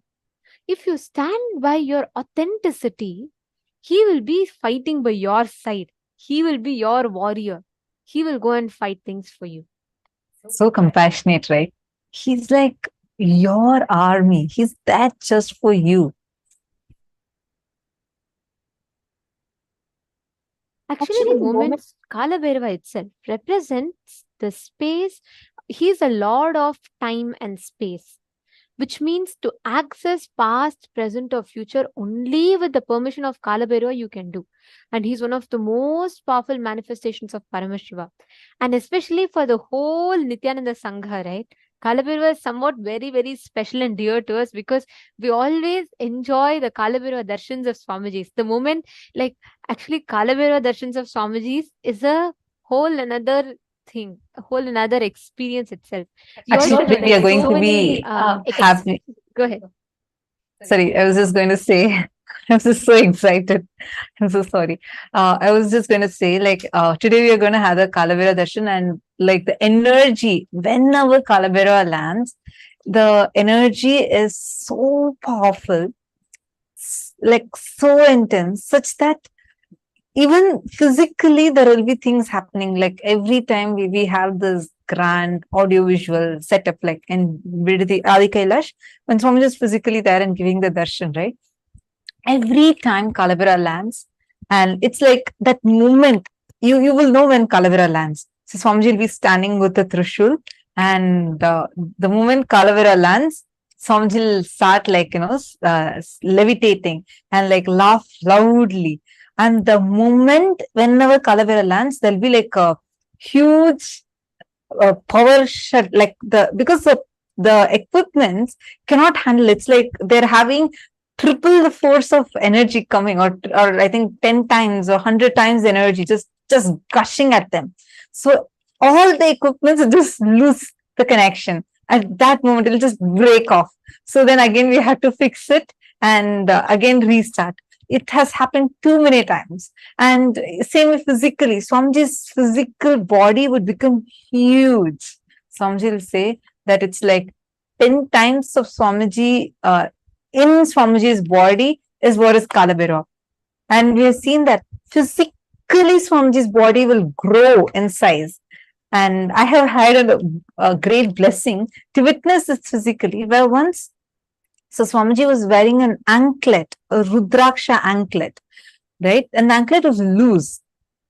Even if you flex your muscles and some armbands, bracelets or armbands break, you can understand it's because you flex the muscles. But Swamiji is wearing a Rudraksha anklet. Swamiji was standing tall, holding the Trishul. As soon as Kalabhairava landed, physically Swamiji's body expanded so much that the Rudraksha anklet just splattered and broke. Like it's recorded on the camera, the Rudraksha splattering, because the size grew so big that even the Rudraksha anklet that Swamiji wore on Swamiji's feet, where Swamiji didn't even move. Swamiji was only standing. It just broke and splattered everywhere. That's because of the power of Kalabhairava. And today we are going to be having the darshan of it. So I'm so excited. So if you're asking about the Atmamurti, we will definitely send it to you again. Today, all the participants who are attending the program here today, we will ensure that all of you, in whichever email ID you logged in, to that email ID, you will be receiving this Atmamurti link. Kalabhairava darshan comes synonymous with miracles. There are tons of stories, like tons of miracles that happen during Kalabhairava darshan. Like some of the most mystical, some of the most mysterious aspects of the Kalabhairava darshan. There are so many incidents to say. I'm just going to share with you all one such experience. Okay. This happened in 2011, I think 2011 or 12, around that time. So it is something very interesting. Like if you listen to this, you will literally have goosebumps. This, so there was once what happened, Swamiji, it was Swamiji's coronation, where Swamiji became the king of Madurai Samrajya. So it's the KAILASA Nata Madurai Shamala Pita Sarvagnya Pitam. So that's a city in Tamil Nadu, and Swamiji was getting coronated there. And all of the Gurukul kids also had to go for the coronation ceremony. So we were like on the another state, and we had to travel to the Madurai, where the coronation was happening, and Swamiji was going to be coronated that day. So it was something very important. It was grand, and it was very important for us to make it on time. So all the kids, every one of us were like packed, ready, and we were all leaving. And we have to make it on time for the coronation, because the Gurukul kids only conduct the temple rituals and all that, and we can't afford to miss such an important occasion. So we all were packed and we were leaving. So we were leaving from one state to another completely different state. So, and a fact that we need to know is, in India, every state talks a unique language, especially in South India. So you can't understand from one state to another state. If you go, you can't understand the language. So it was like completely different, right? And in this place called Karnataka, we speak Kannada. And the other state is Tamil Nadu, where we speak Tamil. So what happened? The driver who was driving us is a Kannadiga. And the person who was taking care of us, the teacher who was traveling with us, she didn't know Kannada at all. She only knew English to speak and manage. And she was also very new. So she only knew English. So anyway, somehow we started the journey with all these things. We started the journey and we were all like chanting and chanting Rudram. We were all like very excited, waiting to be part of that. And it's a grand celebration. It was a big deal. So we were all going there, and somehow what happened? We had just 1.5 hours left, and we had to reach there on time. We reached till Madurai, but just as we were about to, try and find a way, there was heavy traffic jam. It was early in the morning, and Madurai is called Tunga Nagaram, means the city which never sleeps. It's like 24/7, it's active. So there was heavy traffic. So we reached there and we got stuck in traffic. We had to make it on time. And this driver doesn't know the way. He lost the way. The teacher is trying to communicate to the driver.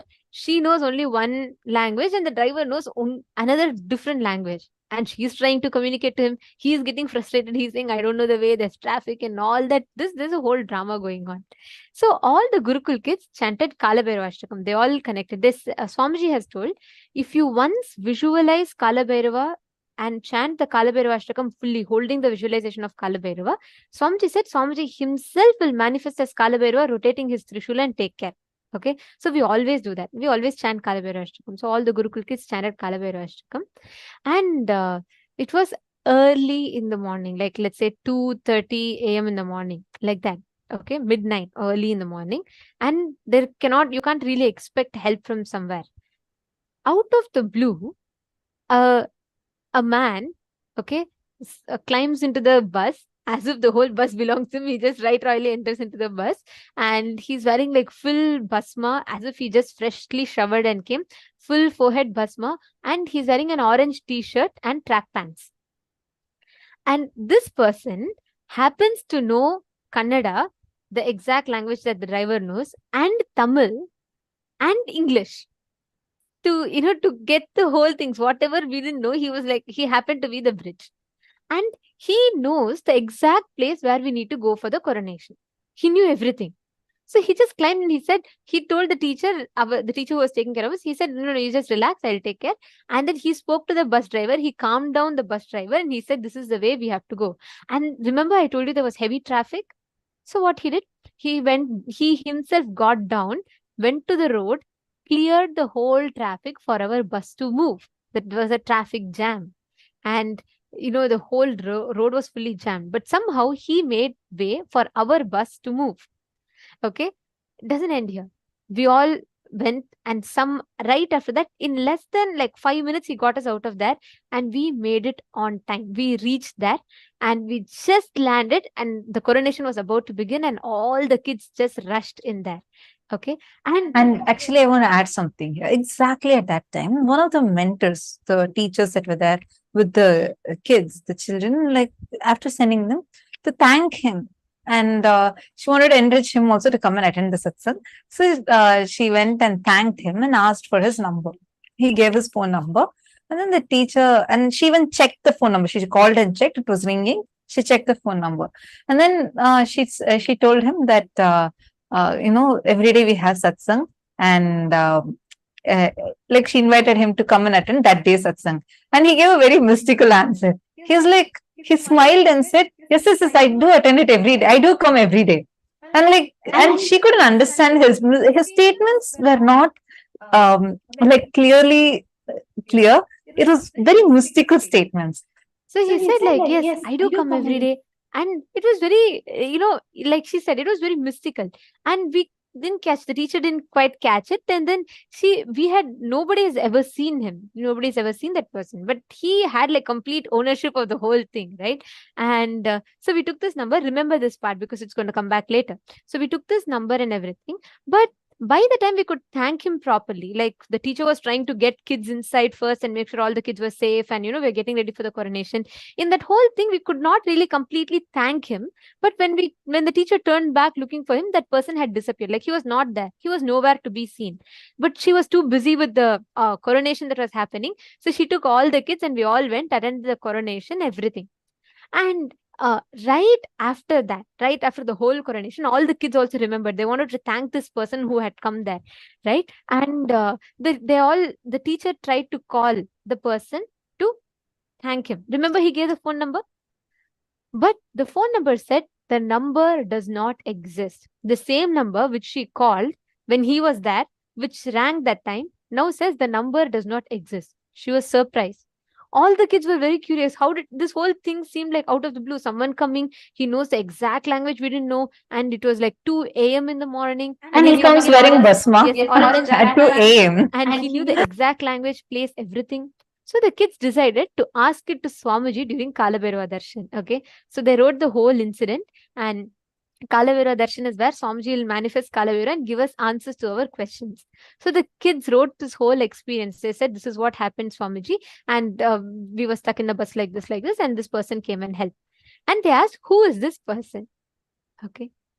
And for that, Kalabhairava laughed, like Swamiji laughed and said that because we called Swamiji Kalabhairava, he himself took the form of this man. He himself came, helped us, got us the coronation right on time, and he went. That was a goosebumps moment for us. Just because, just we were stuck in a traffic jam, and just for that, Kalabhairava himself, Swamiji himself took the form, and he himself came, helped, and he made us go on time. Everything, And doesn't end dances are all here. mystical. And doesn't end here. That day, the kid who asked this question, he also asked one more question, and Kalabhairava gave a boon, saying, as a mark of my presence, I give my own footprint on your head. Go shave your head, you will see my footprint on your head. He actually went and shaved. This, even till this day, it's been more than 11 years since this incident happened. Even till this date, he has a clear footprint here, right here on his head. The Balasans who asked this question got the boon from Kalabhairava. Even now, he has the footprint of Kalabhairava on his head. See, that's Kalabhairava is one of the most powerful dimensions. He's literally available. He'll perform so many miracles for you all. Literally, any time you connect, he will just make things happen. Miracles after miracles after miracles. He will somehow just do it. This was like, so many of you putting wow and you're all enjoying it. Understand, this exact experience is possible for you. Kalabhairava will just manifest. All the Gurukul kids that day, they just had to chant Kalabhairava Ashtakam. Ma Priyatma Surupni saying you feel goosebumps. Even now as I share with you all, I'm getting goosebumps. Because this moment, it never ever I get bored of telling this, and I never get tired of this because it is too good. It is just too much. And whenever you are in need, when you connect to Kalabhairava, he himself will manifest. He is like the cosmic 911. So, yes, it is not just a story, it's a real happening. Ma Saroj is saying she loves my Swamiji stories. I also love Swamiji stories. I love to talk about it because, see, it's like reliving the whole experience, right? It's an absolute joy. Because every time we remember, every time we live that experience, live through that whole experience in us, it's just so good. Actually, every one of you listening to it, you too can experience this same aspect. Connect to Swamiji and he will simply manifest for you. Even the smallest of things. This was not a big deal. It was not enlightenment that we asked for. We were stuck in traffic jam and we didn't know the language. That's all it was. But even for that, he himself assumed the body and he came to help to get us on the way. I used to think before and all, if you see many of these Nayanmar stories, right? It'll be very silly. I used to feel like there's a story of a Nayanmar where just to give her a mango, Paramashivam will assume the physical form and come. I'll be like, really? Just give a mango, why should Paramashivam come in physical form? But after this incident, all those questions completely disappeared. Now I know it is just the devotion of the devotee that matters. Nothing else matters. And he will just rush and come just to fulfill it for you. He'll just rush and come and manifest for you. All right. I know we have been talking for quite some time now. Let's enter into the power manifestation because today we have a very, very, very important subject to cover. After this, right after this, we are going to be entering into a very important session. From this session onwards, it's going to be on death. And this part will not be live streamed on any of the social media platforms. So we request all the participants who are watching us on social media platforms to please join the Zoom. This is going to be exclusively only for the participants in the Zoom rooms, as we are going to be entering into conscious death process. It's a very, very powerful process that can remove you from all fears and insecurities. So going forward, we request all participants to please come on camera. Anyone that's not on camera will be moved to waiting room, as the further sessions are extremely important. Kindly do not take a break. If you want to take a break, finish off all of those now itself. And in next within next 20 minutes, we are going to be entering into the most important sessions. It will be back-to-back sessions. Then directly, it will be leading to darshan. So this entire segment, it's not going to be live streamed on social media, and the conscious death process will be available exclusively only for the participants on the Zoom rooms. We humbly request all the participants that are watching us on YouTube, please come and join us on the Zoom rooms. And even the people that are already on the Zooms, please make sure you are sitting in a well-lit room in front of the camera and clearly are visible in the camera. Okay. Now let's enter into the power manifestation. In this round, I'm going to request each of you to please connect to one person in the Zoom room itself. I request all of your kind cooperation in this because it is very important that each of us support each other to manifest with them. So please take a few minutes. I request each of you to connect to each other in the Zoom room, and please make sure that each of you are being available to your partner. See, the moment you start connecting and start manifesting, make sure you're continuously there to verify the answers. Okay, I request everyone to support because only then we'll be able to have the best experience of power manifestation.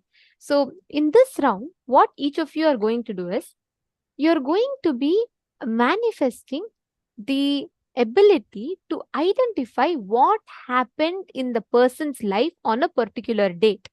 You're going to be seeing the answer on the Atmamurti. Whatever comes in your third eye, you're going to be going ahead and sharing. Okay. Can I please request each of you to connect to a partner? So your partner will be giving you one particular date, and you're going to be scanning and identifying what happened on that date. Like, for example, if they say 5th June 1987. So what happened in the year 1987 on the 5th of June in their life? You're going to be scanning and identifying it. Please put in the Zoom chat itself, you all can connect to a partner. I request each of you to please pair up, and I request let us all kindly cooperate with each other to be available to your partners.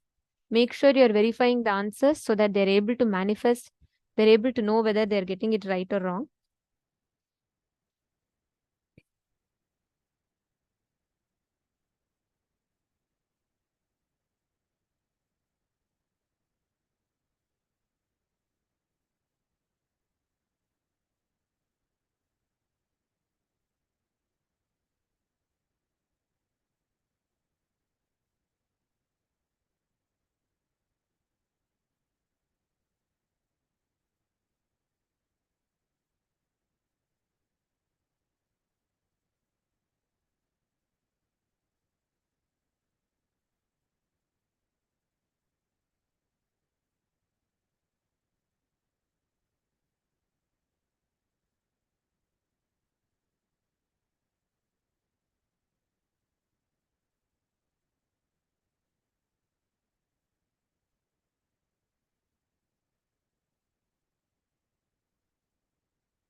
How many of you have manifested? How many of you started manifesting? Please connect to our partner, verify the answer. Ma Mohini Lata and Ma Kirti Punekar is manifesting. Great. Ma Vinuta Nagaraj is manifesting. Great. Wonderful. Now, all of us, listen very carefully. I know it was a short round of power manifestation. We'll be giving you all more time to manifest. Do not worry. This one was quite a short one of power manifestation. We'll be giving you all more time to manifest powers. So don't worry. Now, we are going to be having a very important initiation today called the Vishesha Dīkṣā. Vishesha Dīkṣā is where you will be initiated to literally go beyond this death itself. Okay, so now let us listen to Swamiji's revelations on what is Vishesha Dīkṣā. I request all of you to sincerely listen to this, as it is a very, very important session.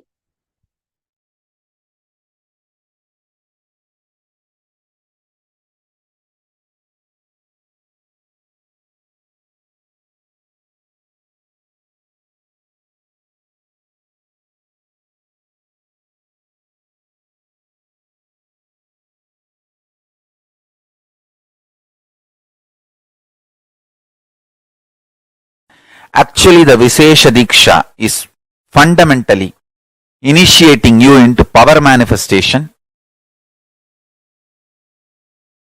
and opening the doors of KAILASA for you. That's literally the Vishesha Dīkṣā. Vishesha Dīkṣā is 4 reasons why it is so important. First, it directly opens your personal connection with Paramashiva and KAILASA space. Second, you are initiated into all the power manifestation signs.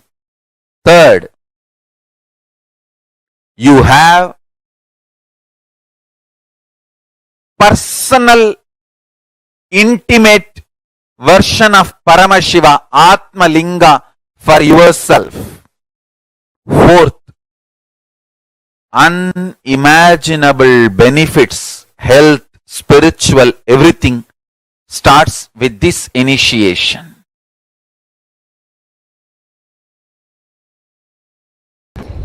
Understand, Vishesha Dīkṣā is giving you superconscious breakthrough. The action now I am supposed to perform. I do not know whether the Acharyas read out Somasambhu Paddhati to you. The action I am supposed to perform now on them is taking their old life out and dumping it and putting the Shivatma, means Shiva's consciousness, from my Anandaganda and putting it in them. Read out the whole thing, then they will understand why Vishesha Dīkṣā. Unfortunately, people think Vishesha Dīkṣā means vegetarianism, that's all. No.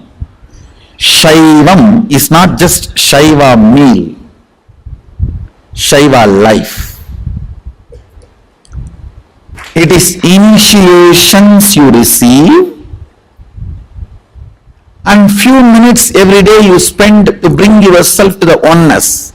Puja is nothing but bringing you to oneness. For example, I give you my personal cell phone number and tell you every day and on particular time, if you call me, you can talk to me directly. Are you going to take that as a load work? Oh, every day I have to call. Or are you going to feel, wow, I have a direct access to him. Every day I can, few minutes, I have a direct access to him. What are you going to feel? Puja is giving you Sadashiva's personal cell phone number. He has committed to me, whoever I initiate. When you connect with him, he is committed to me, he will respond to you. I am authorized to give you his personal number.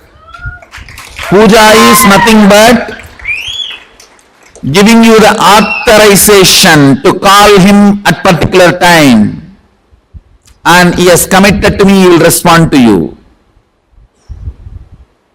Vishesha Dīkṣā is nothing but giving you his personal number, hotline connection. So every day during the puja, that few minutes you can connect with him in oneness, and he has committed to me, he will respond to you. Understand? I am authorized exchange for him. He has given me the authority. That is the reason I am sharing. One more thing I want to tell you. Sometimes people come and try to tell me, oh, non-veg food is a human right. Being human itself is not right. What stupidity you are talking about non-veg food? Your body is not made for that. I am not talking from the sense of moral. If you want to evolve into the next level, don't eat poison. Vishesha Dīkṣā demands only two requests from you. One, you need to be vegetarian. Another one, every day at least 10 minutes you need to bring yourself to the oneness with the puja. 10 minutes is too less time. It doesn't take more than 10 minutes, I know. It's too less time. Sadashiva is demanding to respond to you every day and keep yourself in oneness. Actually, I don't promote any other spiritual practice. People ask me, should I do this technique, that technique? Twisting the eye and looking here and blowing the nose, this corner, that corner. I don't give you any technique. I only ask, connect with him in oneness, 10 minutes a day. I think maximum it takes 11 minutes.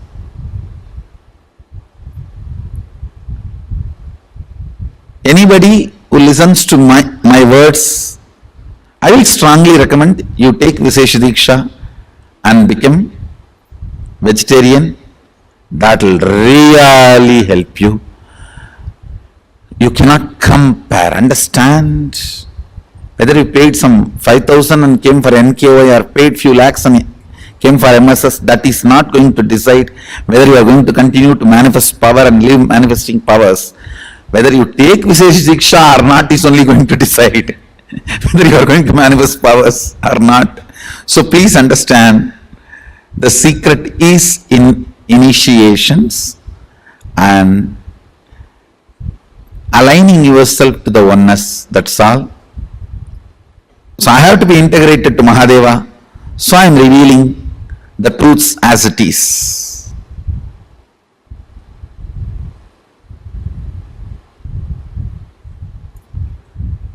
Whatever is said and done, Vishesha Dīkṣā is something extraordinary. Literally the whole system gets upgraded to the super consciousness.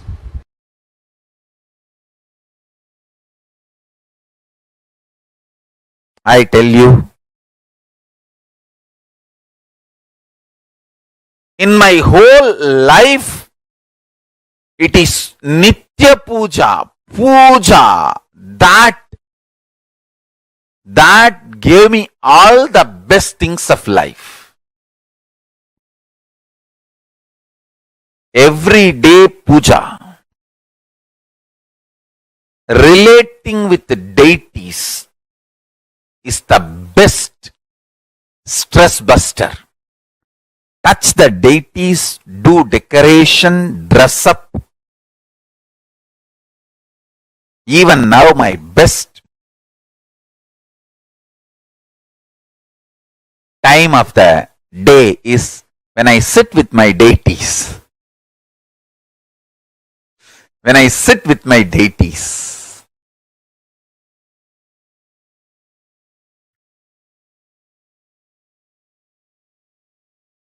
Dress up the deities, jewel them, spend time with them, talk to them, intensely pray, deeply connect and pray. Understand? You do not know the power of Archavatara. God landing in physical deity form. Never underestimate the power of Archavatara.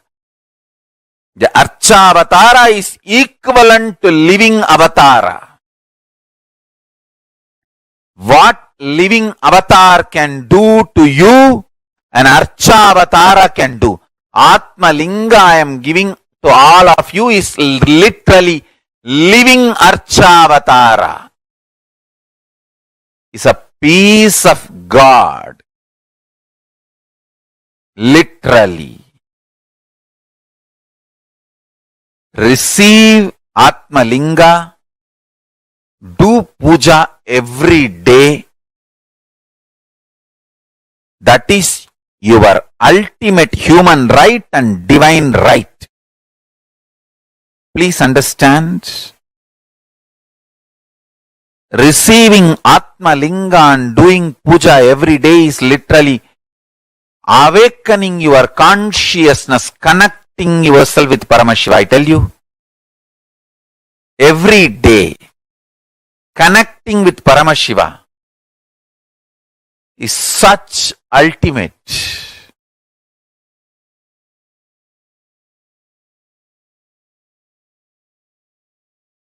Puja is the time-tested, foolproof, ultimate stress-busting methodology.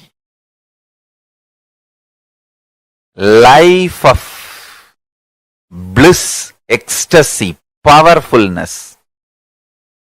The life of oneness, Paramashivoham. I tell you. The essence of Veda, Vedanta, Agama, Agamanta, Yoga, Yoganta, Siddha, Siddhanta, Tantra, Tantranta, everything can be realized with a sincere, deep feeling connection puja.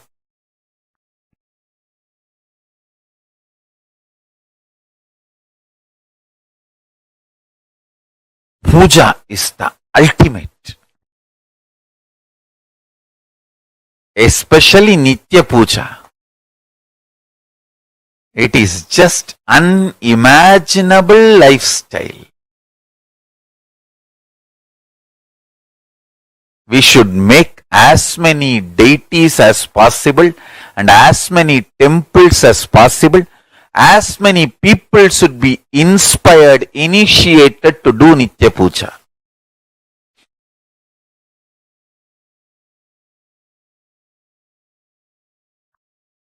Nitya Puja makes you living Hindu.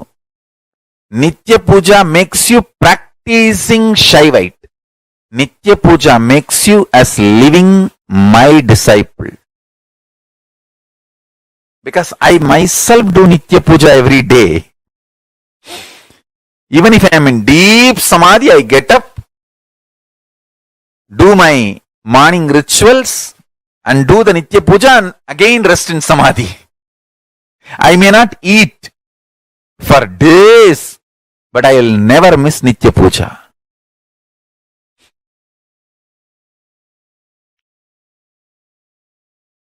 Even the people who cherish enmity towards me, they say, he somehow doesn't miss Nitya Puja.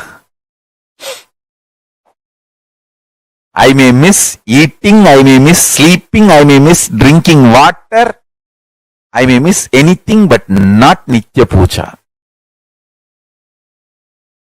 Even when I was not allowed to take bath by doctors when I had the fracture in the right hand,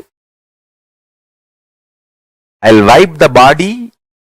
Doctors did not allow me to pour water on the body. So I'll wipe the body, keep the hand up with a plastic cover and pour water on my head and come and do the Nitya Puja.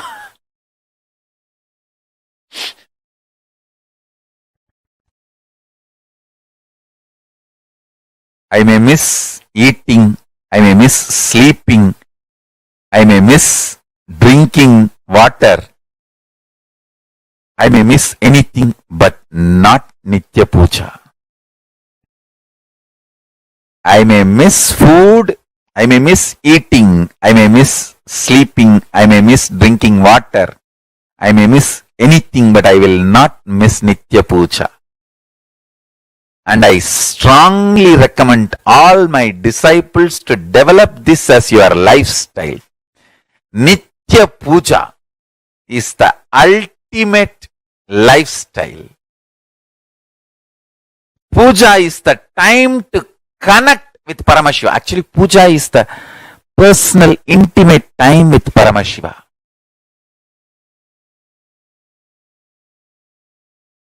You should always wear your Atma Linga on your body and every day do puja. Nothing like that. See, in the initial level, even if you are not able to do everyday puja, start wearing the Atma Linga in your body. Slowly you will pick up the habit. You will feel, wow, when I do puja, it is so nice. Every day you will start having inspiration and start doing the Anmartha Puja, the personal worship, personal connection with Paramashiva. I tell you, if at all we need to write in one line in my autobiography or biography, because there will be thousands of biographies. There will be one autobiography by me, but there will be thousands of biographies. If I have to reduce the whole thing to one line, what is the one thing Swamiji never missed in his life? You can't even say breathing, because many times in Samadhi I stopped breathing. The only thing I never missed in my life is Nitya Puja. Many times I have stopped eating. Many times I have stopped sleeping. Many times I have stopped drinking water. Many times I have even stopped breathing. The only thing I have not stopped in my life is Nitya Puja.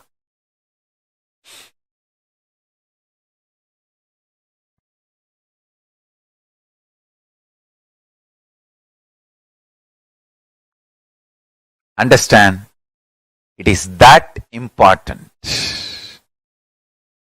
It is that important.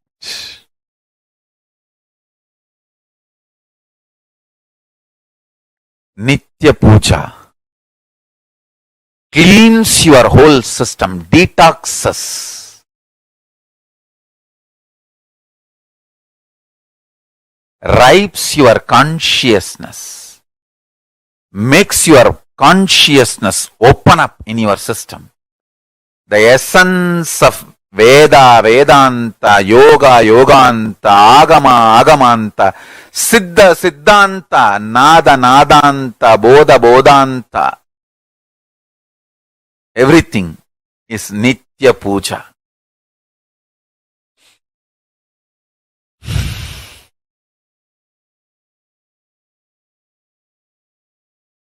A deep feeling connection with Paramashiva.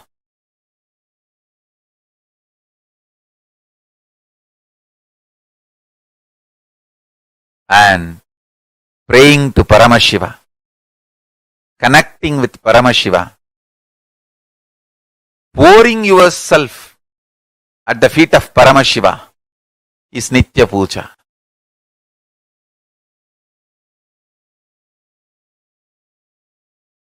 All I am trying to tell you is Nitya Puja, the best way to detox yourself, to remove all the stress, connect with KAILASA, personal, intimate time with Paramashiva. Nothing like Nitya Puja. To achieve the ultimate enlightenment and living enlightenment and to manifest the powers of Paramashiva. To manifest the state, space, powers of Paramashiva, Nitya Puja is the best. Essence of Veda, Vedanta is Tattvamasi. Essence of Agama, Agamanta is Shivoham. essence of what I am teaching, Veda, Vedanta, Agama, Agamanta, Yoga, Yoganta, Tantra, Tantranta, Bodha, Bodhanta, Nada, Nadanta, everything is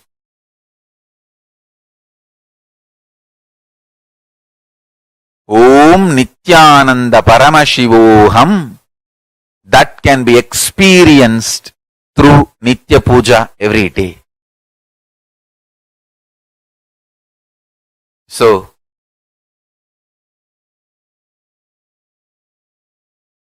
today's powerful cognition for all of you, Paramashiva is inside our consciousness.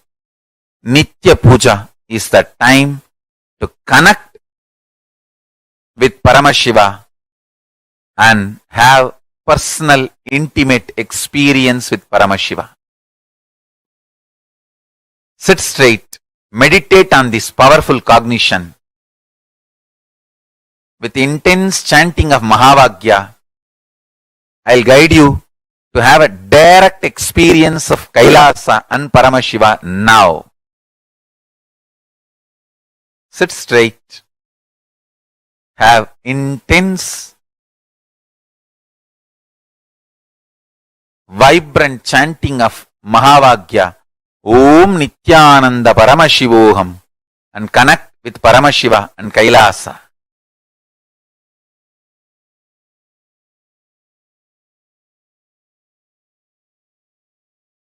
Upasana is literally Samipya Mukti and Sarupya Mukti merges into Sayujya Mukti. Understand?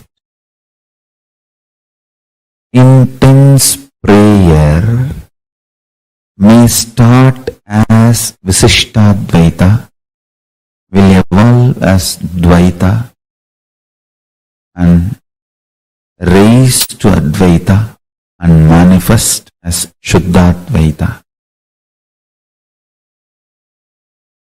Whatever level it is,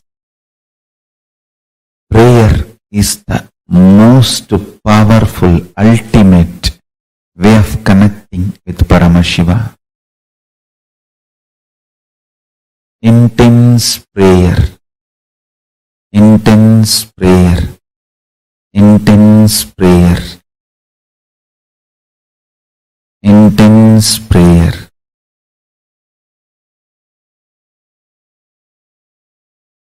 People ask me, when thousands worship you, why do you bow down so much in front of the deities? And understand, this is the secret. When you sit in oneness, you should know very clearly, even when I pray, I am you. When you are operating in relative existence, you should know, even when I am one with you, I am praying. I am devoted to you. In relative existence, always be devoted. In reality, always be one. Understand, duality is not ultimate. I am repeating again. Oneness is the ultimate truth. But does not mean in relative existence you will be arrogant. No. You will be humble. In relative existence, you will be humble. That is why I say, the Advaita I am teaching is Sutta Shivadvaita. In oneness, even when we pray, we are one with you. In relative existence, even when we are one with you, we are devoted to you. Be humble, be devoted even to your own oneness. Sometimes when I go to devotees' houses, I directly go to puja room and do the puja. Some of the devotees will keep my photo also. When I do the arti, I have to show to all. I cannot move the hand. I have to show all only. They ask, what is this Swamiji? You are showing Aarti to your own photograph. What can I do? It is a symbol of my oneness. I am devoted to that.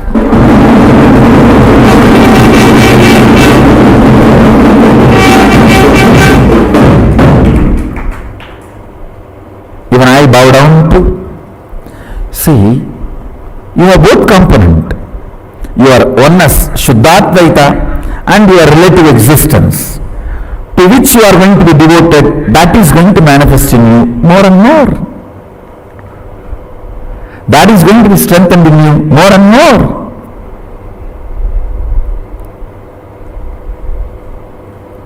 Kailasa is the space of ultimate oneness. Sachidananda, ultimate oneness. Understand? Kailasa is the space of ultimate oneness. And if you hear only the Shabda, you can read your mind. If you hear only the Nada of Kailasa, you can read others' mind.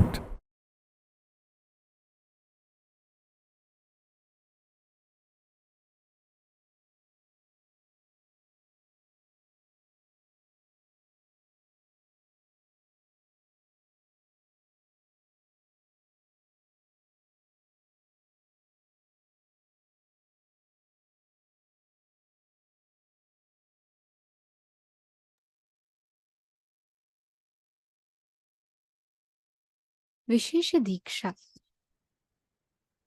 is the initiation where you are officially initiated to be able to connect to Paramashiva.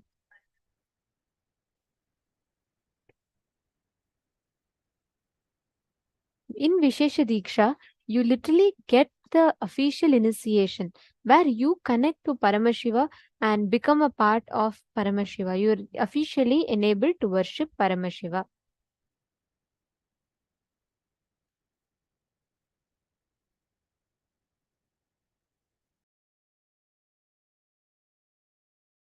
Today, all of us, all the participants, today we are all going to be receiving the Vishesha Dīkṣā as part of the initiations today, the special initiation, to be able to live through death. See, this Vishesha Dīkṣā Swamiji started officially on the November of 2015. Swamiji started giving the Vishesha Dīkṣā and initiating all of us. And this Vishesha Dīkṣā literally gives the right to worship to any devotee who wants to connect to Paramashiva. Vishesha Dīkṣā gives that official rights. Like literally right after getting Vishesha Dīkṣā, you are officially initiated to be able to worship Paramashiva, to be able to connect to Paramashiva, do puja to Paramashiva and worship Paramashiva. And actually, Swamiji started this Vishesha Dīkṣā long back. Officially, it was started in the 2015. So we have like 7 types of initiations, okay? So it is the 7th initiation and the last type is Nirvana Dīkṣā. So it starts with Shiva Dīkṣā level 1, which is Samaya Dīkṣā, Shiva Dīkṣā level 2, which is Vishesha Dīkṣā, and like that Acharya Abhishekam, like that there are 7 initiation levels. So Shiva Dīkṣā is a 2nd level initiation, which basically bestows the right to offer prayer and gratitude through that Anmartha Puja, what we call as personal Guru Puja and Atmalinga, Shiva Puja.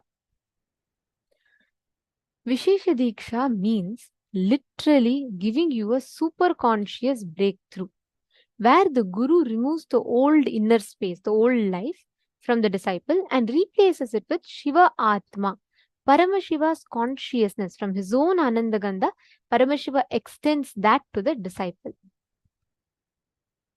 So, Vishesha Dīkṣā, actually there's an elaborate ritual. It's a very, very interesting one, where even seeing the type of the flame, how the flame responds when the disciple goes, that Guru determines all the karmas of the disciples and he converts it. So Vishesha Dīkṣā basically means where Guru literally removes all your karmas, all the mistakes, past this thing, everything he removes, and he replaces your inner space with his own inner space.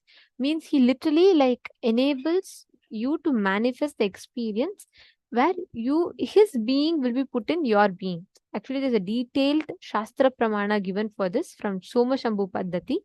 Soma Shambhu Paddhati is a scripture that details out on all the initiation procedures of Vishesha Dīkṣā. So the Soma Shambhu Paddhati details out very beautifully. Kusume nastra japtena tadyante hridaye shishum praspurat tarakarakam chaitanyam tatra bhavayet. The Guru should throw flowers invoked on the mantra Astraya Hum Fat at the disciple's chest and imagine in the heart of the disciple the globe-shaped supreme spirit of extreme effulgence inhabiting the subtle body.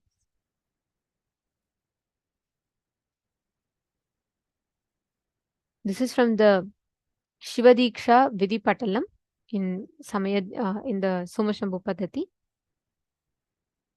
As per the Kamika Agama, the source scripture Agama is directly given by Paramashiva himself.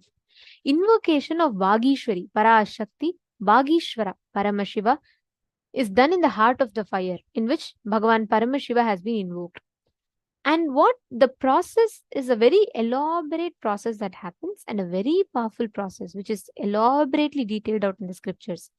The Guru knocks out the consciousness, all the karmas the disciple has done.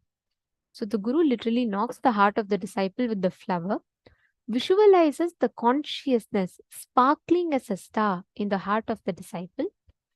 The Guru enters the lotus of the heart of the disciple and puts the consciousness of the disciple into the self, into Guru's, and keeps the Guru's consciousness in the disciple. It's a very, very powerful process. This literally means your life is removed, which means all your karmas, your sins, everything is removed from you. Guru takes it all that onto himself and keeps his being into your being. He fulfills your whole being. He literally initiates you with that. And there's a very powerful way. The Guru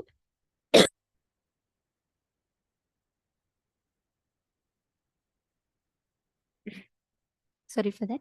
So the Guru keeps his the disciples being in the fire, and he sees the way this fire responds. That determines how the disciples, his karma, like his path. Like for example, the way the fire, seeing the way fire burns, Guru will know the exact sins committed by the disciple. For example, if the fire smells like filth, and then the Soma Shambhu Paddhati, see, each of the statement I'm reading out to you all is directly from Soma Shambhu Paddhati. It clearly describes if the fire smells like filth, then understand that the disciple has done sins of land grabbing, killing a Brahmana, meeting with Guru's wife, drunk liquor, or killed Acharya, teacher, killed a cow, or been ungrateful. If the fire is black in color and smells like a burning dead body, then know that he has killed a pregnant woman. If the fire is burning in rotation and circle, then the disciple has killed a woman. If the fire shakes, then the disciple has stolen gold. If the fire blasts, then the disciple has killed a child.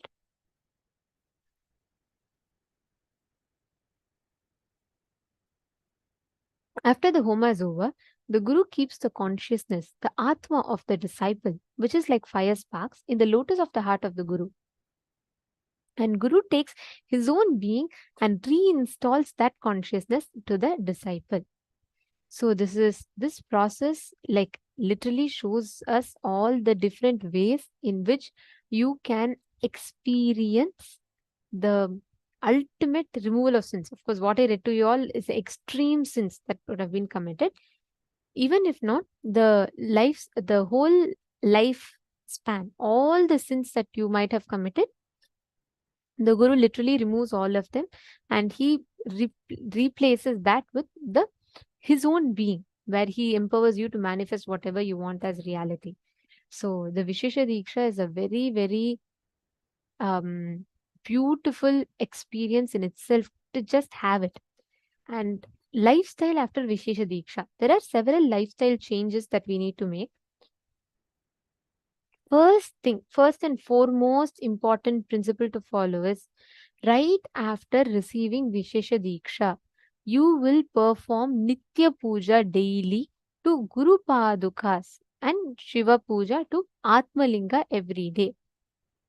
After Vishesha Dīkṣā, you will not eat meat, fish, eggs. No non-veg. Even yeast is considered as non-veg. You will not be eating any meat, fish, eggs.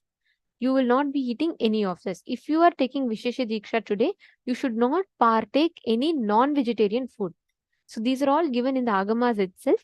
So if anyone is getting initiated in Vishesha Dīkṣā, you will not be consuming any meat, and you will not be having alcohol. Understanding? Okay. Now, the receiver shall not engage in any activities of himsa, violence of any jiva, including the self. You are not going to be performing any act of violence. You cannot harm yourself or you can't harm anyone else. Understanding? Next is every day doing Pada Puja, Guru Puja. Like if you miss one day puja, next day you should do 2 times. The Shiva Puja should be done 2 times. And anyone who wants Atmalinga, now you all can go to the nearest KAILASA and pick up from there.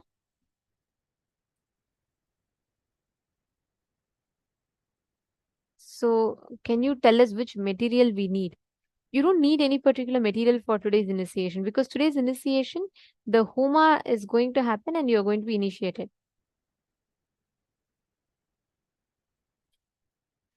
Ma Nithyananda Jnana Yogini is saying we're just beyond blessed to have this initiation. Yes, this is a very, very powerful initiation. Actually, only a person with 16 types of qualifications can receive this initiation. But Swamiji is making it so beautifully available to all of us. Alright. Now, Swamiji, the next thing is each day doing puja is like a mandatory. And you should not eat animal meat, no fish, no egg, no mushroom. You can have vegetarian food. There are no restrictions on onion, garlic, or dairy products in Agamas. You can have them. But Swamiji recommends that it should be non-violence based dairy products. And also, even if by mistake you eat without realizing something which contains egg or mushroom, immediately take Haritaki and detox your body. And all of you should have received Shiva Dīkṣā level 1. Only then you can receive Shiva Dīkṣā level 2. So if you are receiving Shiva Dīkṣā level 1, if you have received Shiva Dīkṣā level 1, only then you can take Shiva Dīkṣā level 2. Without that, you can't take Shiva Dīkṣā level 2, Vishesha Dīkṣā. Are all of you clear? All right. Wonderful. Now, I request all of you, whoever wants to apply for the initiation, whoever wants to get initiated into Shiva Dīkṣā today, you all can sign up. We'll be projecting the link. If you have not yet received level 1, you can wait, because the level 1 initiation will again happen next time in the next Paramashivoham. Now, if you have received level 1,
initiation.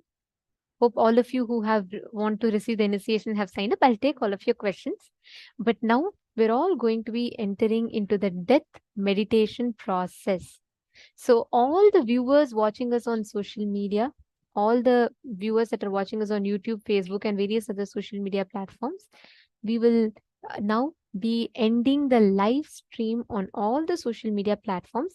We request all of you to join us in the link paramashivoham.org, and you can join us on the two-way video conferencing on Zoom, and you can enjoy being part of all the initiations and receive the death meditation process today. So now we will be concluding the stream. So all the viewers are watching us on social media, please take a minute or two, join us on the two-way video conferencing, and you all can enjoy the death meditation process.